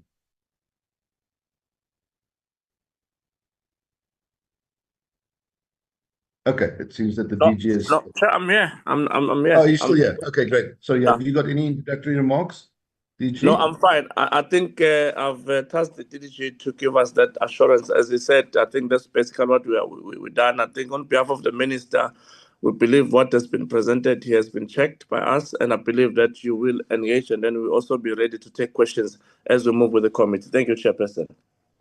Thank you, DG. Mr. Nzo, you're welcome to continue with your team. Through you, Mr. Dadla. I don't know who's going to do the presentation or who's handling it. Thank you. Thank you, Honourable Chair, and good morning to yourself and the select committee members. Chair, I think maybe mine is just to firstly lodge a complaint in terms of the introduction that has been served. You've taken every word out of my mouth, and I don't think I should waste any more time reintroducing what you have covered between yourself and Mr. Mtombeni. But other than just to emphasize, Chairperson, that we continue to work on the programs that you have mentioned, where we try to move the industry towards digitalization. We're working hard on the build program, and it is gaining momentum. We've really signed our MOU with CIFA, and we should be rolling out funds to support our contractors in this financial year going forward. So we've stabilized that, and the organization, as you would know, has been stable in our last 3 terms. We had our clean audit last year for the first time since 2002. We are hoping to clinch the same again. We are fighting hard with aging, and hopefully we'll announce that going forward. One other thing, Chair, is that we've picked up from our engagements with various portfolio committee members is the concern of infrastructure projects that are not completed. This is something we've taken up again this year, and we formulated strategies to ensure that we limit that exposure, because government money is being wasted on projects that are incomplete, and we're unable to have the effective service delivery. One of the issues that has come up, Chair, is the what you would call the fraudulent contractors that infest our database and our register of contractors. And I can safely tell you now that we have started to deregister those contractors that are not performing, and also the contractors that have been found to have submitted fraudulent documentation. This is an attempt to clean up the industry, as you've mentioned, Chair, to make sure that we continue not only to be a regulator, but an enabler of an industry that is well transformed and that has got efficient contractors within the register. As I've said, Chair, I've lodged my complaint in how you have taken away all my introduction. I thought I should just add those few words before I allow the CEO to go into the detailed submission. Thank you, Chair.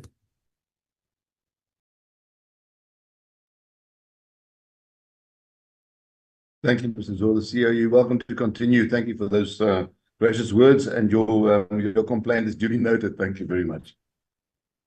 Thank you very much, Chairperson.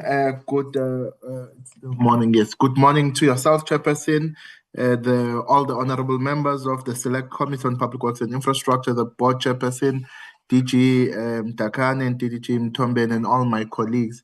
Thank you very much for the opportunity. It's always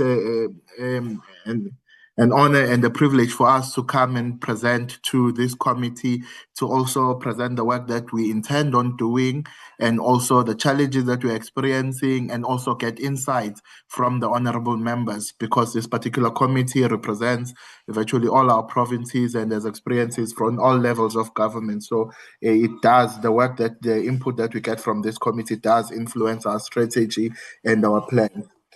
Person, I will present on the 5-year strategy and the APP that we are going to implement over the next financial year, this financial year in 25-26, and also go through the financial overview and the financial overview and general comments as to the way forward that we.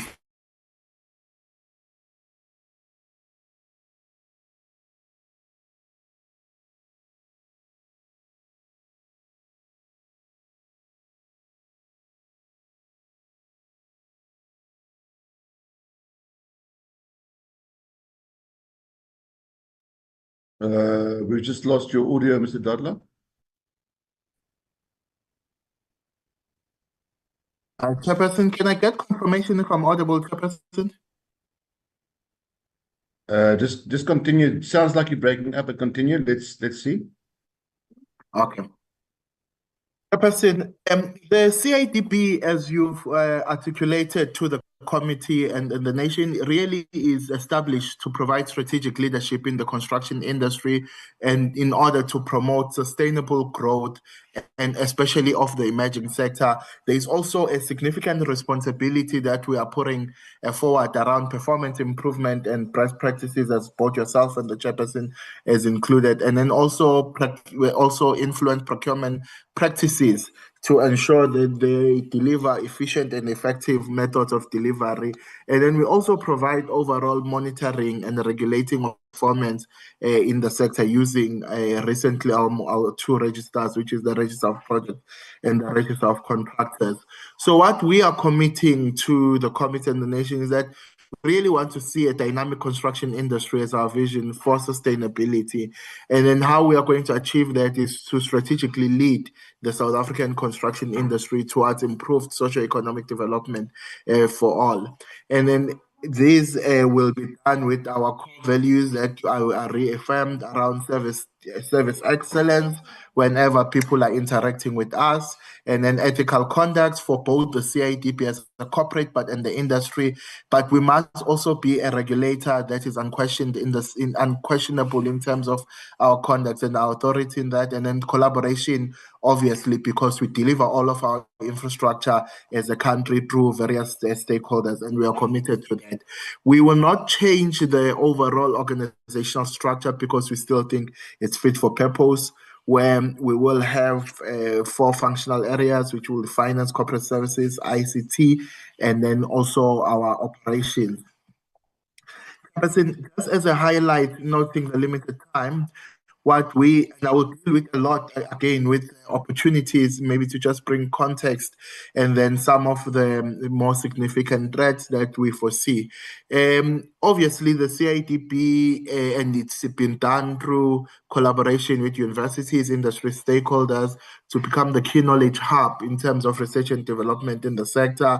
And we have guiding instruments on procurement and development that are widely used across the industry. And those are co-created with the industry. And then also regulatory prescripts, I think, unquestioned. And then we've also, especially over the past 3 years, established proper sound governance, corporate governance, which has resulted in the organization performing better and being more accountable and transparent, and also getting good audit outcomes. The weaknesses of the sector has been around the issues of digitalization, which is why it's one of the areas of focus, because there's a lot of money time that is wasted by both infrastructure clients and also contractors when we are doing issues around procurement, when our infrastructure clients and contractors interact with each other in the tendering process and other areas. So we want to work at that aspect. And then also another area that we need to focus on, and hopefully it will be evident in the strategy and the plan that we've put forward, are issues around prescripts enforcement, ensuring that the rules that we've laid out for the industry are implemented. And then the impact analysis of the actions that have been taken by the various government departments with regards to diversity, inclusion, and transformation. And then also one area that was of weakness, but that we've been working over the past 2 years, is also issues of organizational culture development, to ensure that CIDB, whenever people interact with us, we don't roll out red tape, but we really roll out the red carpet to ensure that the industry performs. The big opportunities that we have seen, as you've alluded to, Chairperson, is also industry capacitation through the BUILD program. A little bit of history: the CIDB, in its 20 years of existence, the first 20 years had a really focus on regulating. But in our name, we are the Construction Industry Development Board. So in addition to regulating, we also need to develop the industry. And the BUILD program is really it's probably the first large-scale industry-wide development program for the construction industry. And because it infuses issues of skills development, enterprise development, and developmental finance to the industry. And also the CIDB Act is providing a lot of opportunities for us to reimagine having one construction industry in South Africa that is more efficient and more effective for both the private and the public sector. So those are the main areas. And then obviously we also are leading the charge in terms of construction, future technologies, and preparing standards around BIM and others, working with our universities and other centers of excellence that we have created. Challenges that are affecting both the CIDB and the industry, obviously, the fiscal constraints, which slows down implementation. We are still yet to see the full impact of the Public Procurement Act regulations. Increased crime, violence, and extortion, fraud, and collusion in the construction industry are also areas that are of significant threat. And hopefully, through our presentation, we can see how we cover those. Just as a context on where we are as a construction industry, especially compared to a few years ago, when you are looking at our construction industry, roughly 2% of our grade 9s, which is the highest grade, people that can do projects, companies that can do projects from 200 million and above, we have about 400 of those companies now, and it represents 2% of our total register.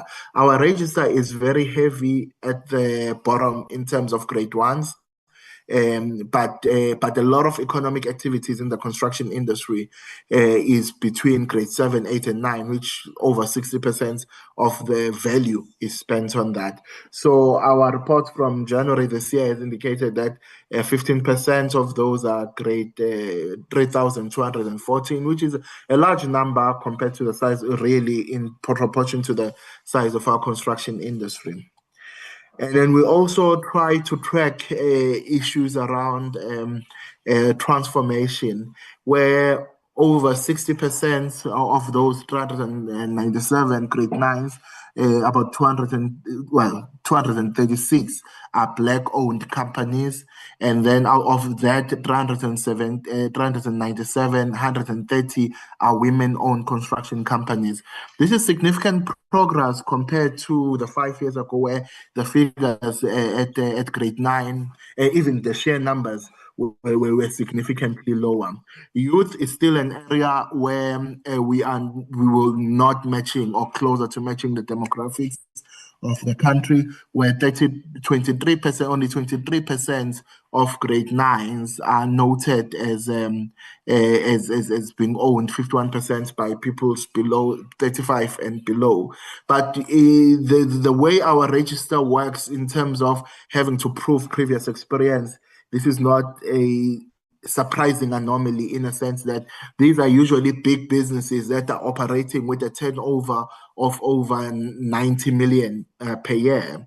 And it's companies that have done projects, significant projects in terms of value. It's actually 200 million a year turnover. So it's fairly large businesses. But the representation where we would want to see it better is at also grade 5, 6, 7, and 8, because a lot of economic opportunities also happen here.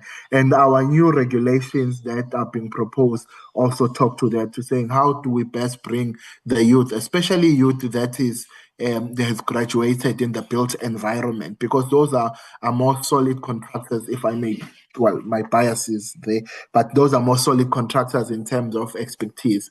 One area that challenges our efforts as government in terms of the service delivery, economic job creation, and economic participation of previous citizens is the low expenditure of infrastructure budgets.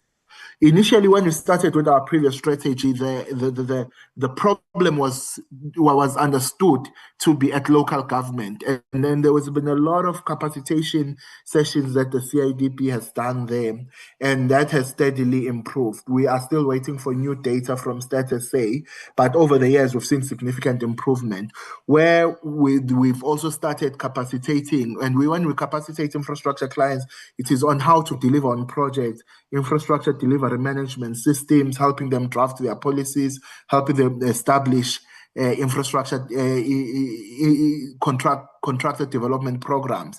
And now the bigger challenge is now in an area where we thought there was a lot of capacity, that is in national government, where in 23-24 only 76% of the budget was spent. And we do this also to know how to ask for interventions from the minister and others as to who should be implementing infrastructure. Compliance, non-compliance, as noted by the various infrastructure clients, which is a significant gap that requires more effort from us. Hence, we have specific targets that talk to compliance to the prescripts of the CIDB. And this is the record from our register of projects, because we need to know which clients have advertised project, who has been awarded, so that we can be able to track performance, because we've developed performance reports for both clients, contractors, consultants, and material suppliers, so that we can know who's failing us scientifically on this project, so the right actions can be taken. The strategic interventions that are proposed over the medium-term development period, medium-term MTDF and MTDP are centered around 4 areas: the construction industry development, construction industry transformation, and creating a knowledge hub, industry knowledge hub, and then an inwards looking interventions around good governance and sound internal controls. In terms of industry development, I think our flagship will be the proper rollout, which has started of the build program. We also need to provide industry development monitoring and also monitor industry performance because it's quite important. Ensure we build stakeholder capacity, including in the issues of industry regulation for development.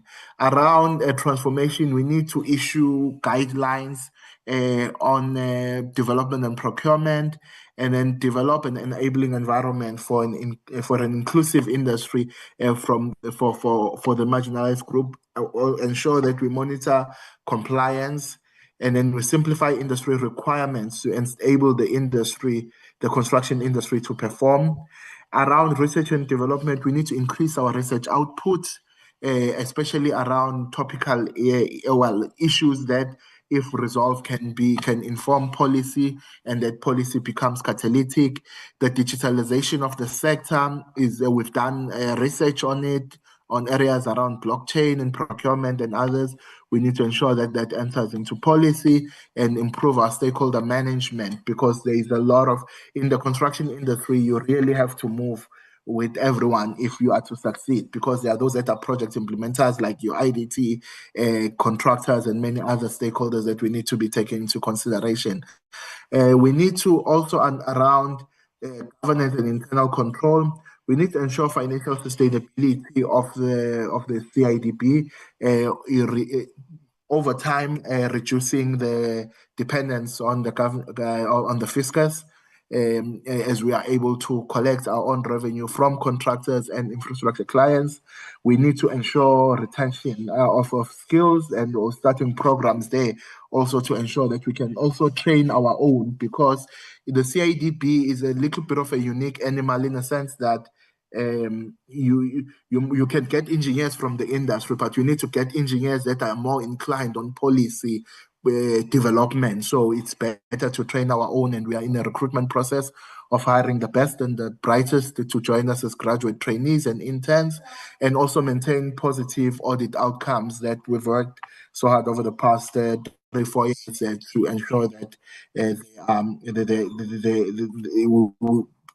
people can put reliance on our annual reports and our financial statements, that they are true and free of material irregularities. Chairperson, we've set a target for ourselves. I'm sorry, Mr. Dadla, I'm sorry for interrupting you. I just wanted to ask you, if you don't mind, we've received the presentation and we're running short of time. I want to leave enough time for the members to also engage with you. If you can just give us the highlights, it'll be much appreciated. Thank you very much. No, thank you very much, Chairperson, for that guidance. How much time do we have? Maybe 5 minutes? Yeah, you had 20 minutes and you've slightly over that. So oh dear. Okay. You're welcome to continue, but let us conclude as soon as you can. I don't want to rush you, and I hear your passion in your presentation, but the time is not on our side today. I really apologize for that. I fully understand, Chairperson.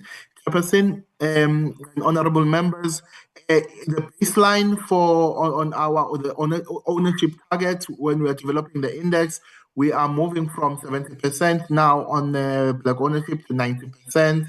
And in terms of also participation, which is a new target that we are putting in, where we are establishing a baseline in terms of percentage participation, we are also putting similar targets.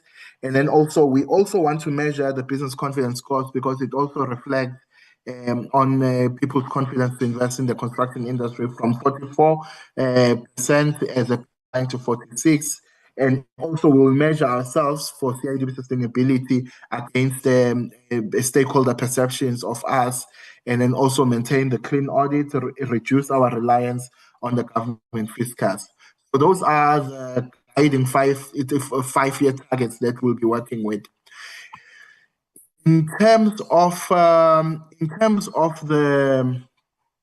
APP target, Chairperson, we will still maintain issues relating to audit audit issues resolved, the number of performance reports, payment of invoices, those are coming from, some of those are coming from just the law.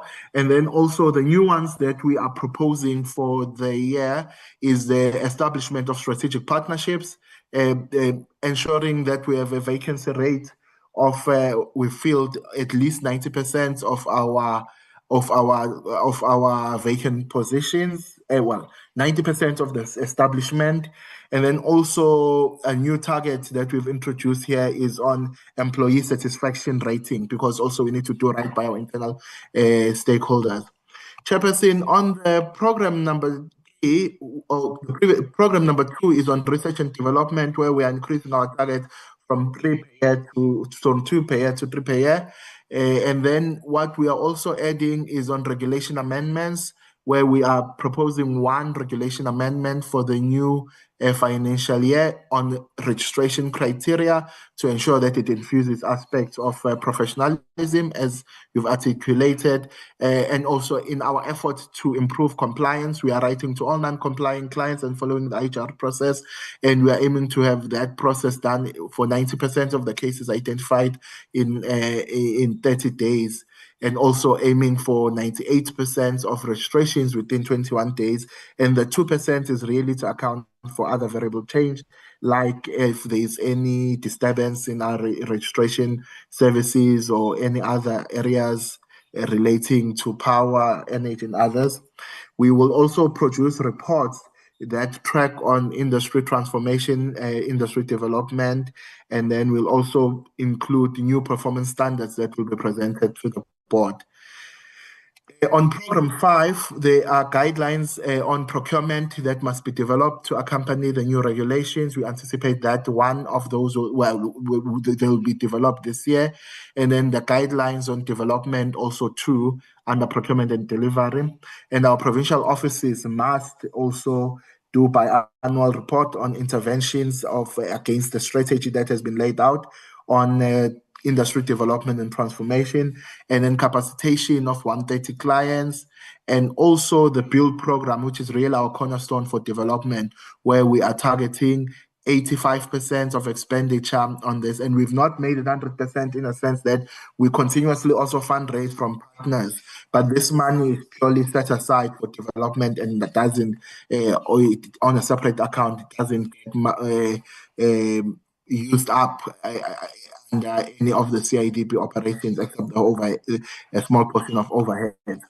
Our budget, we are looking at a budget of 313 million for 2025-2026, which will gradually increase to 247 by 2027-28. And I thought maybe and also on the current year budget, the total that we are looking at, administrative cost appears to be quite significant, but those administrative costs comprises of both personnel, which will be 40%, and then also 40%, and then there is also a 54% that is over goods or under that program. And those goods are in areas that are relating to ICT, facilities management, which takes up about 40% of that budget. And it's quite important that we continuously invest also in our IT to ensure that our digitalization ambitions for the CIDB and the sector are quite are realized, because it will save a lot of people money, especially contractors.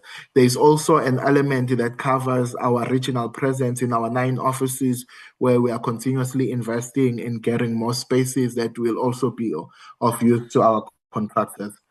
This strategy has tried to take into account our 5-year strategy has tried to take into account the comments that we've had over the years from the committee and from other stakeholders.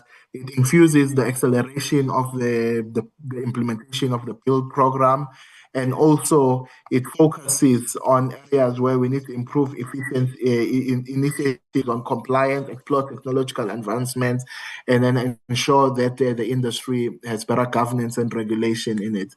And we thank you, Chairperson, for the opportunity, and thank you for also the advice we've received over the period that we've been interacting with this committee. Thank you, Chairperson, and thank you, members. Thank you very much, Mr. Dadlan. Again, my apologies for rushing you. We need to allow enough time for engagement, and time is not on our side. As always, unfortunately, with our select committee work, we are always pressed for time. Honourable members, can we get a show of hands for any engagement?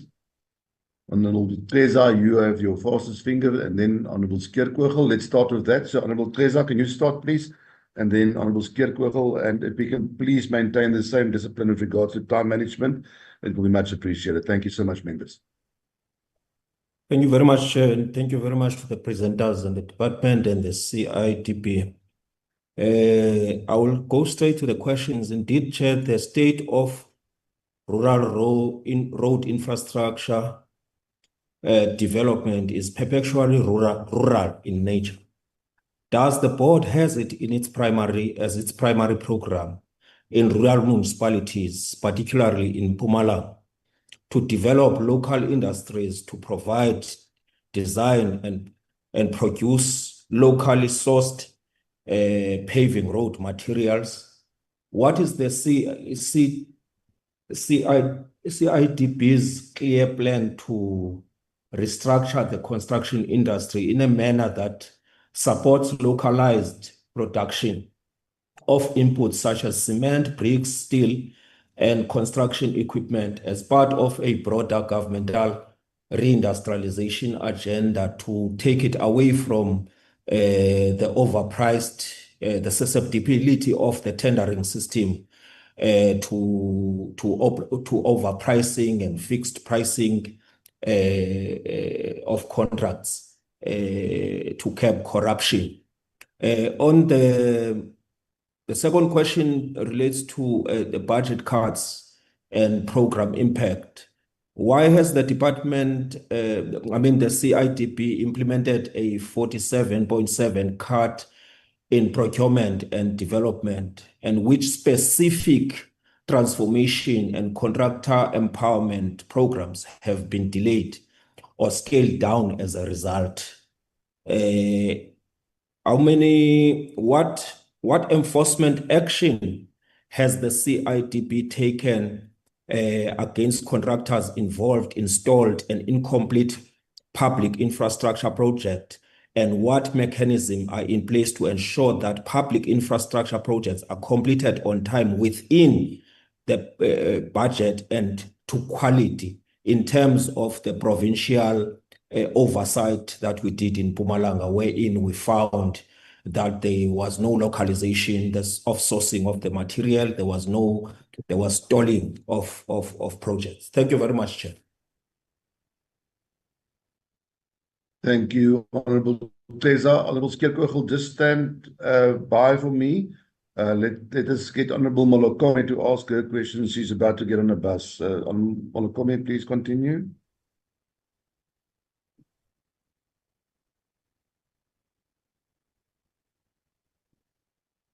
Honourable Molokome.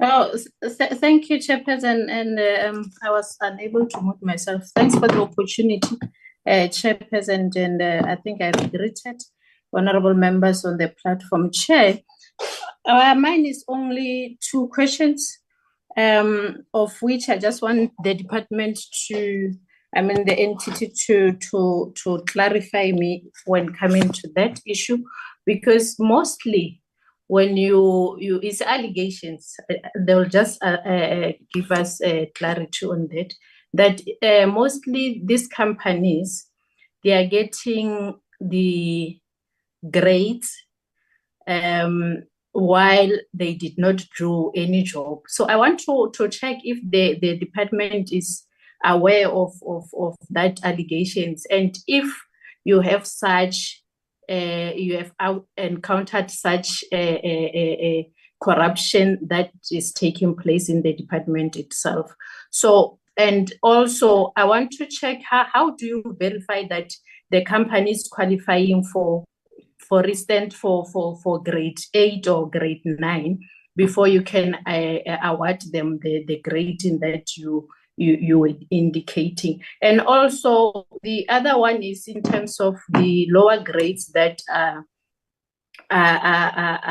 indicated on the presentation, Honorable Chairperson. So I just want to check how many grade ones do we have, and the influx of the company registrations that you are receiving that are on the lower grades, and what are the challenges that they are not getting the better grades? Do you have maybe knowledge of how are they not able to get those the better grading, especially on the issue of youth and women? I know on the grade 9 you have indicated that there's an improvement when coming to the women businesses, but on the lower grades like your grade 5, your grade 3 and so forth, do you have any challenge when coming to the empowerment of youth and women and also people living with disability? Thanks, Chair. I'll just leave it there. Thank you very much. I think let's deal with those two sets of questions. DG, for you to the Chair and the CEO. Yeah, I think let me just give it to the CEO, Chair, and then I'll summarize.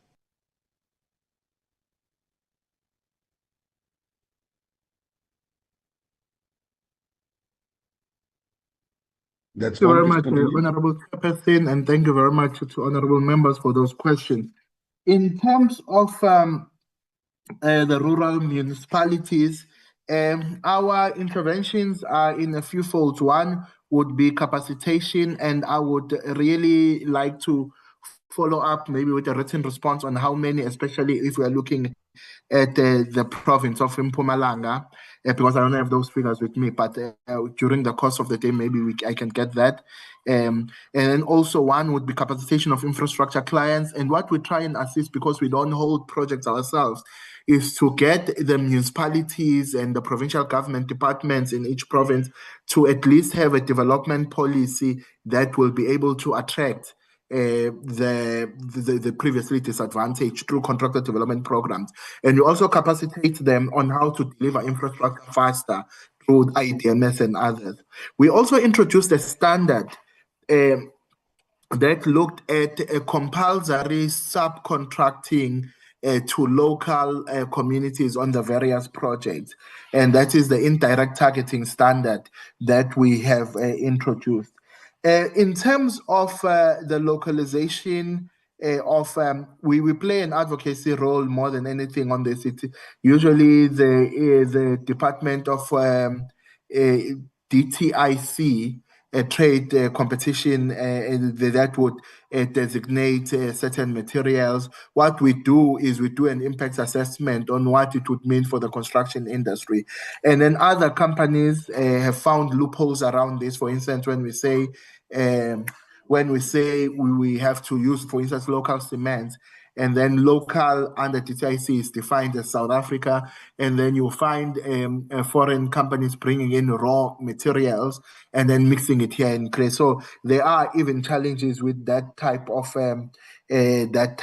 interventions.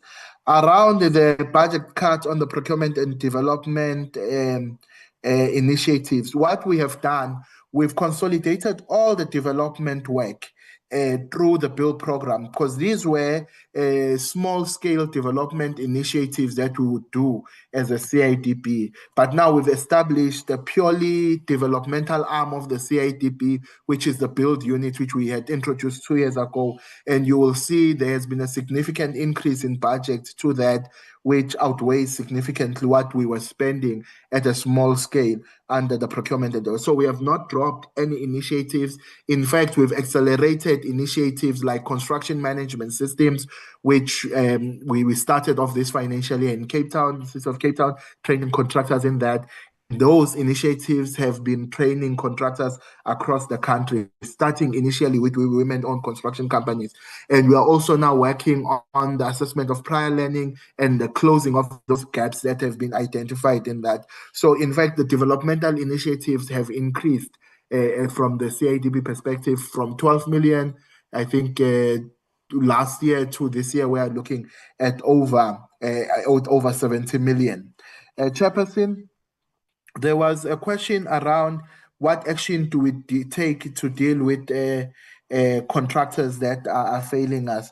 I think in the budget vote, Minister McPherson announced that we are dealing with 40 contractors for deregistration, of which 25 of those were approved by the board. Over 25 now were approved by the board, and we are still working on those.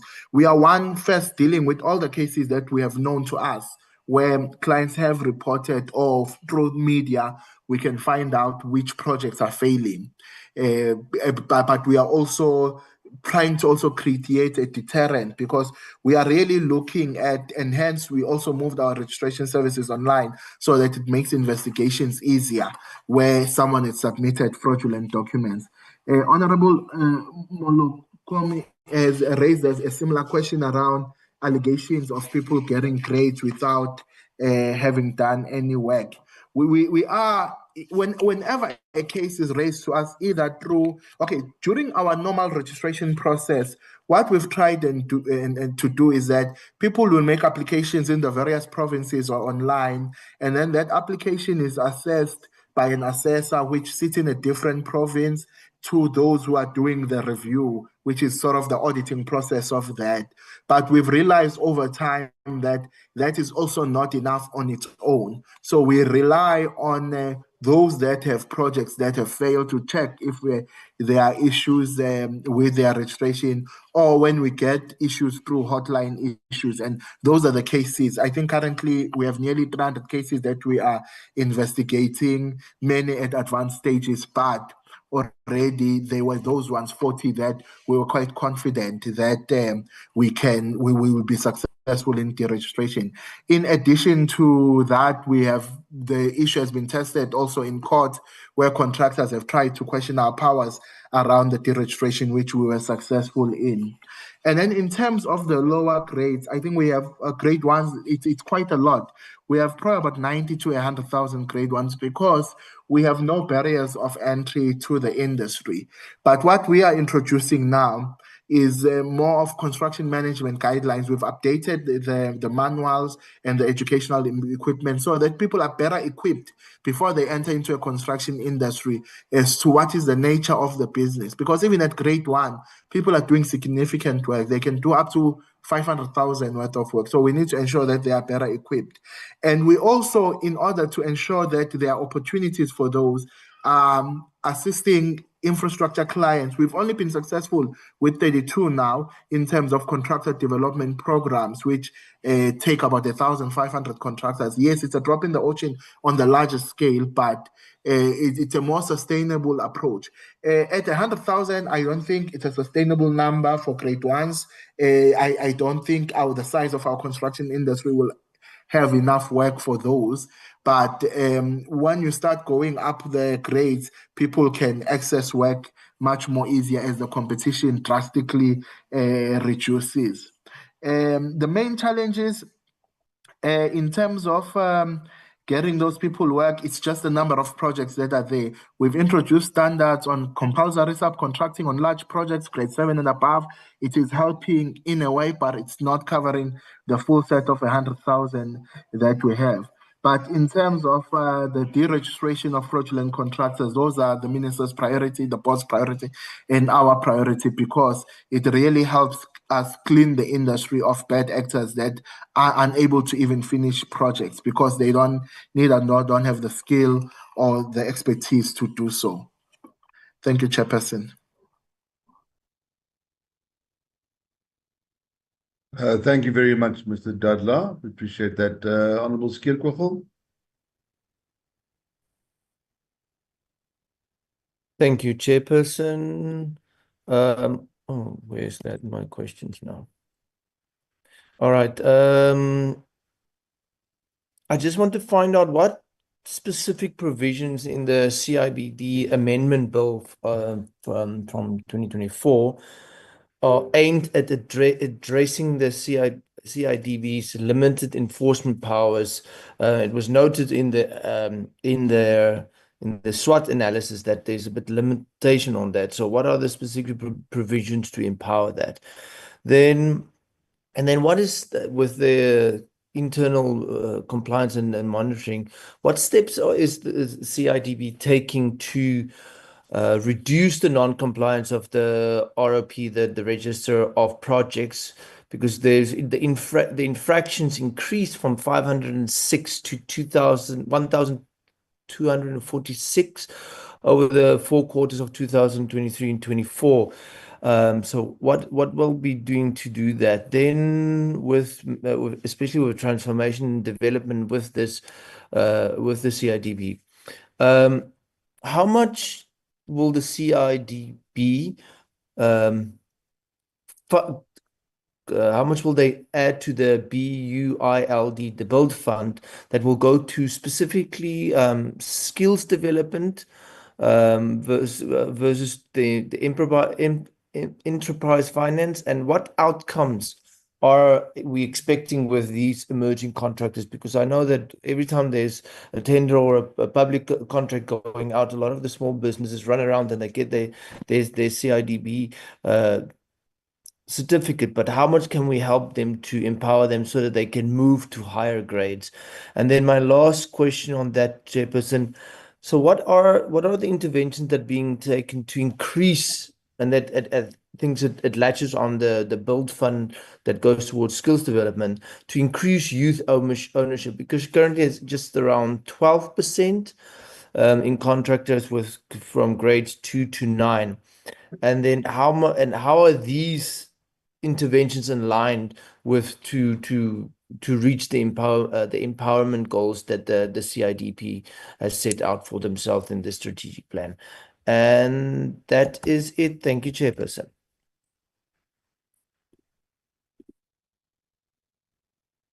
Great. I don't see any other hands. Honorable Kaunda, Honorable Breed, Honorable Nzimande. If there's no hands from your side, I'm going to give Honorable Keza another bite of the cherry. No, I'm covered, Chair. Chair. Right, great. Okay. Honorable Keza, please No, Chair, continue. put differently to the CIDB. What is it doing to build internal capacity of municipality in light of what they said at provincial, to reduce the reliance on outsourced consultants and overpriced contracts? I don't hear them really speaking to that, because they just said it's impact assessment they deal with. I accept that. Why is there no obligation on the multinational companies that are not sort of made to comply in terms of the local content in the inputs, such as cement, bricks, and so on, to enable job creation at a local level, and industrialization and workers and sovereignty. Just need to get clarity on that.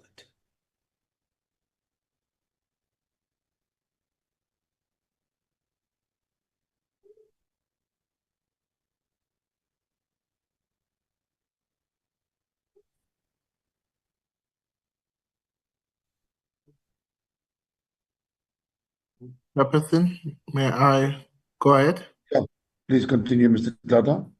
Oh, thank you very much, Chairperson. Yes, in terms of the provisions of the Act that are limiting to the CIDB, again, I will ask the team to maybe just put out the exact provisions, but the principles around it, and we can have it in writing. One is what limits, for instance, whenever there is a transgression where we are limited to charge a fine of up to 100,000 Rand, maybe against infrastructure clients, that are there. So sometimes 100,000 rand for some clients is sometimes not a material figure. So we want to move that to a sliding scale so we can have more teeth. The 100,000 rand limit was it's a 20-year-old rule. And then also the second aspect which I can think of, but I think this question also deserves a written response, is in aspect where the transgression is seen as a criminal transgression as opposed to an administrative issue. So having to rely on SAPS to investigate, and then we have to take it for the courts to find guilt, and then the CIDB Act. So we prefer like a traffic fine type arrangements. We found you doing something wrong, we run our own internal process, and then we issue you with a fine. And then if you want to challenge that, then you can go to court, but not overly rely on issues where you have third parties like NPA and others to find guilt. But those specific provisions, I would ask that our legal to cite them and some of the challenges that have been there. The increase of non-compliances, notices, and identification, I think it is also as a result on us looking more, because we've increased our team of non-compliance to 5 people, including, well, we are in the process of hiring a lawyer to manage that particular team. So that's number one, is also increased looking into the issue. So we have more capacity there to look at the problems, but also another area where we want to take infrastructure clients also to a tribunal where we can levy these fines to, well, I don't know if tribunal is the correct word, but through an inquiry process. Yes, where we can levy these fines so that they could be a deterrent. We've tried the carrot approach where we've been capacitating clients over and over again on how to comply with the various prescripts, the register of projects and others. But sometimes it comes to a point where we actually need to be levying the fines.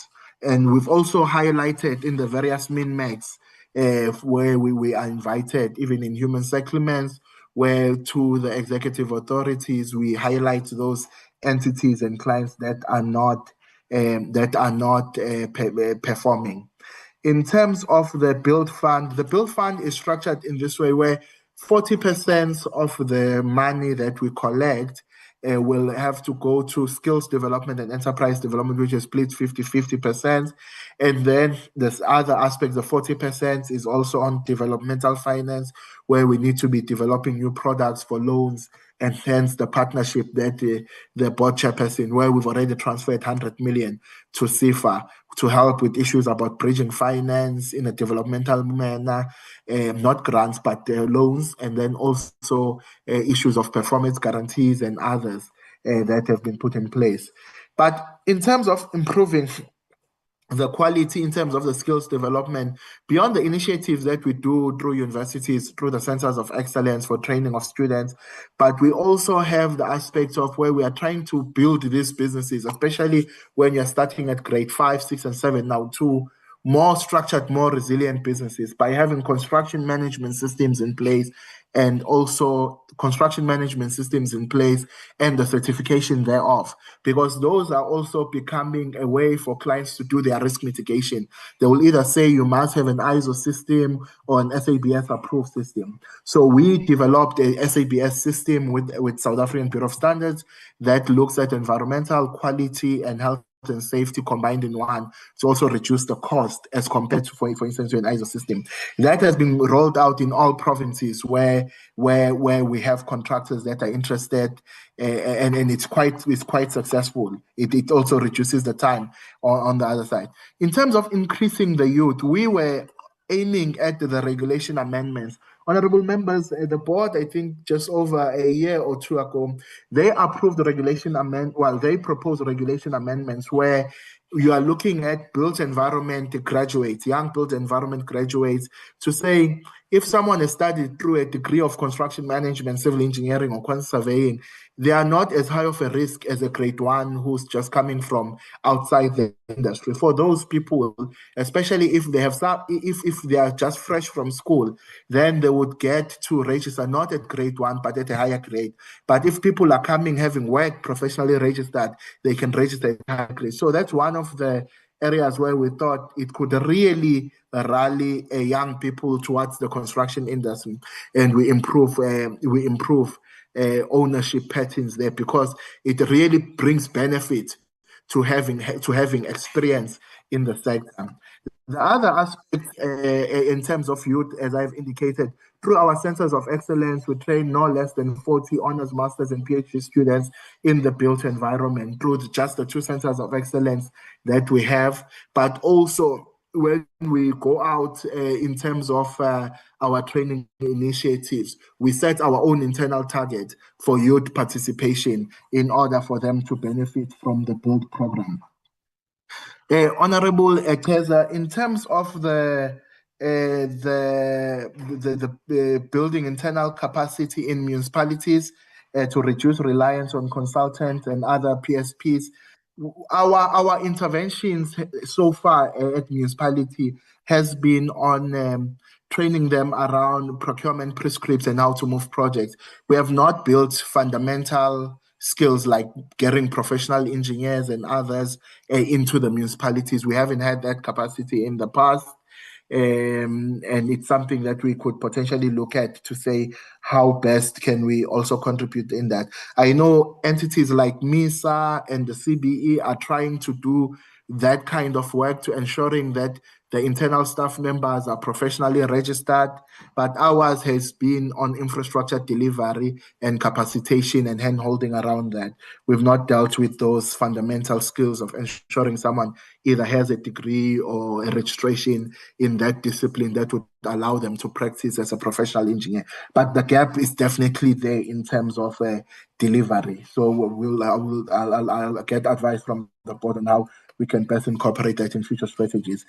And then the compliance of multinationals, we have put out standards. The monitoring of might not be great, and that's why compliance will come over and over again, where at the end of a project, the indirect targeting standard requires also performance reports on whether the development that was happening was truly developmental rather than just exchange of money. So that part is also an area where we have to improve on. But I can also check with the DTIC as to where people are transgressing the issues relating to their gazettes around localization and others, Chairperson. Yeah, I'm not sure if the board chairperson maybe has input on these questions also, Chairperson. Mr. Nzu, you're welcome if you have any input. No, I'm covered, Chair. Thank you. Thank you. If I may, just from my side, we do have a few minutes left. With regards to the industry transformation through the build program, I know the minister has taken a keen interest in this program, and noting that 85% allocation to development interventions and enterprise finance. How are you going to ensure that you actually reach grassroots, rural, and emerging contractors? Just walk us through the steps, if you don't mind. And then with regards to the non-compliance, I'm sorry if this has been covered. I might have missed it. But with regards to non-compliance on the register of projects, what steps are you taking to address this non-compliance? And just further on that, have you engaged with the national and provincial treasuries to make registration actually a grant condition in terms of DORA or under DORA? Thanks very much. Thank you very much, Chairperson. As I've always said, we always learn also when interacting with the committees.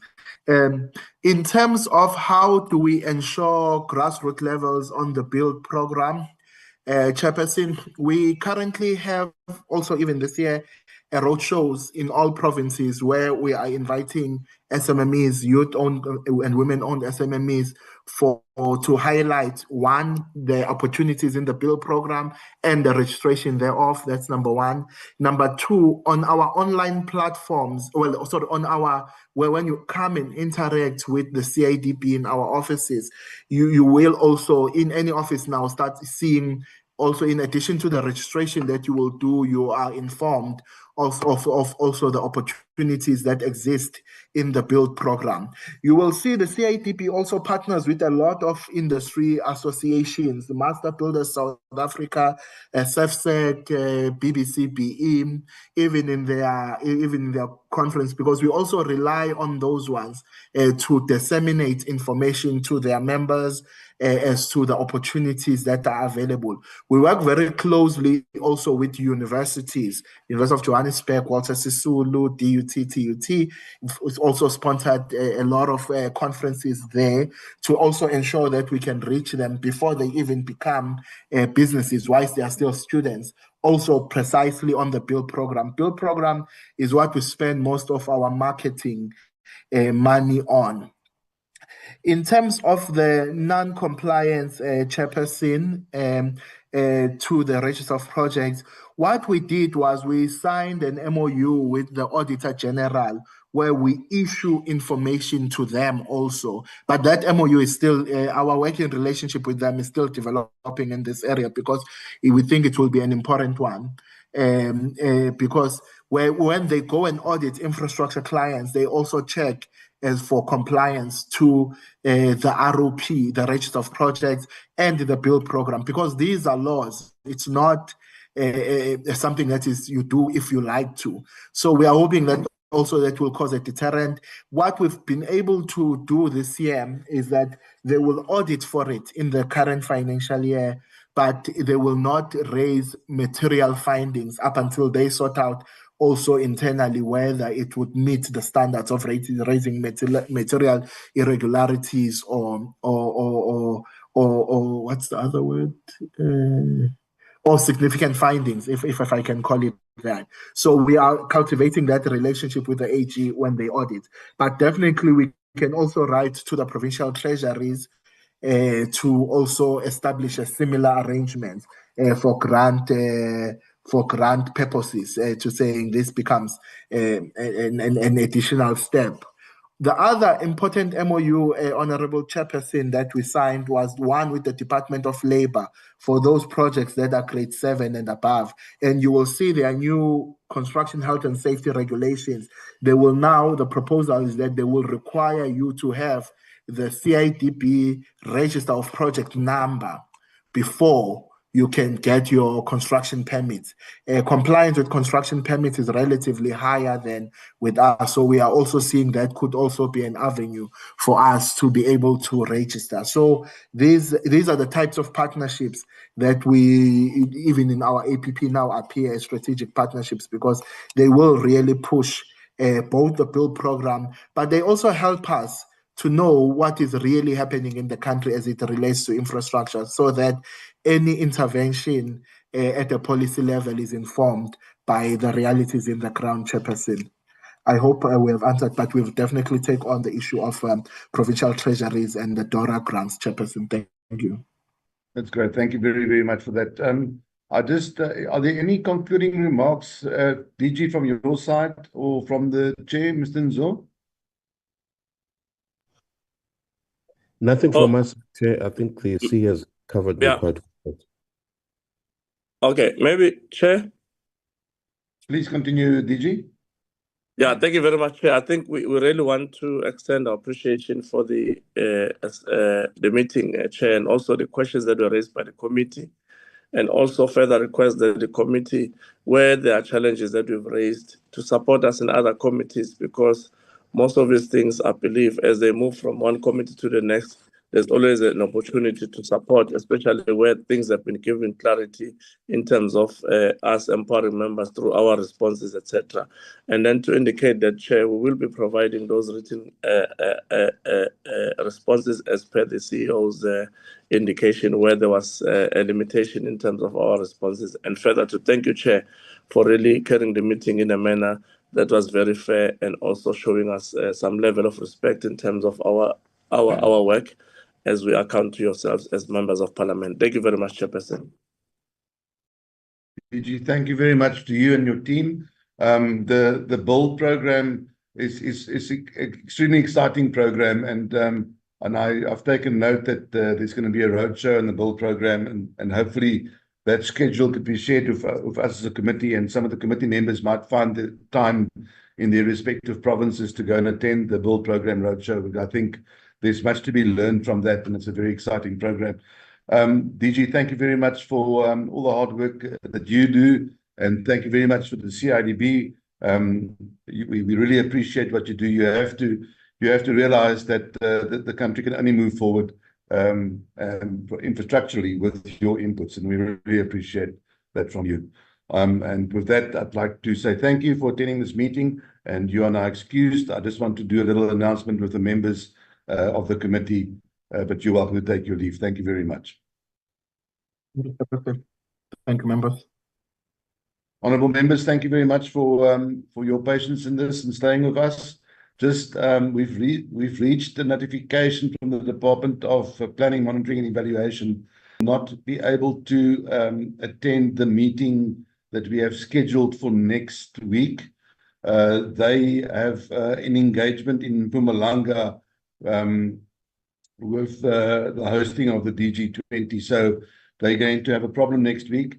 Unfortunately, we can't just swap out the meetings. That'll also be problematic. So you all have a free morning next week. We will not have a committee meeting.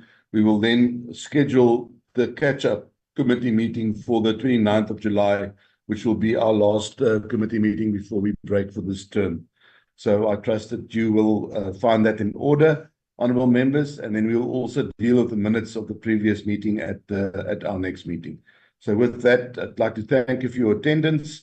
I'd like to thank the staff. Dr. Clark has been doing a double job because Mr. Ntalini is on leave of absence. So Dr. Clark, thank you very much to you. And with that, I'd like to declare this meeting officially closed. Thank you very much. Thank you, Chair. Thank you, Chair. Thank you, Baie Chair. dankie meneer. Baie dankie agbare. Dankie voorsitter.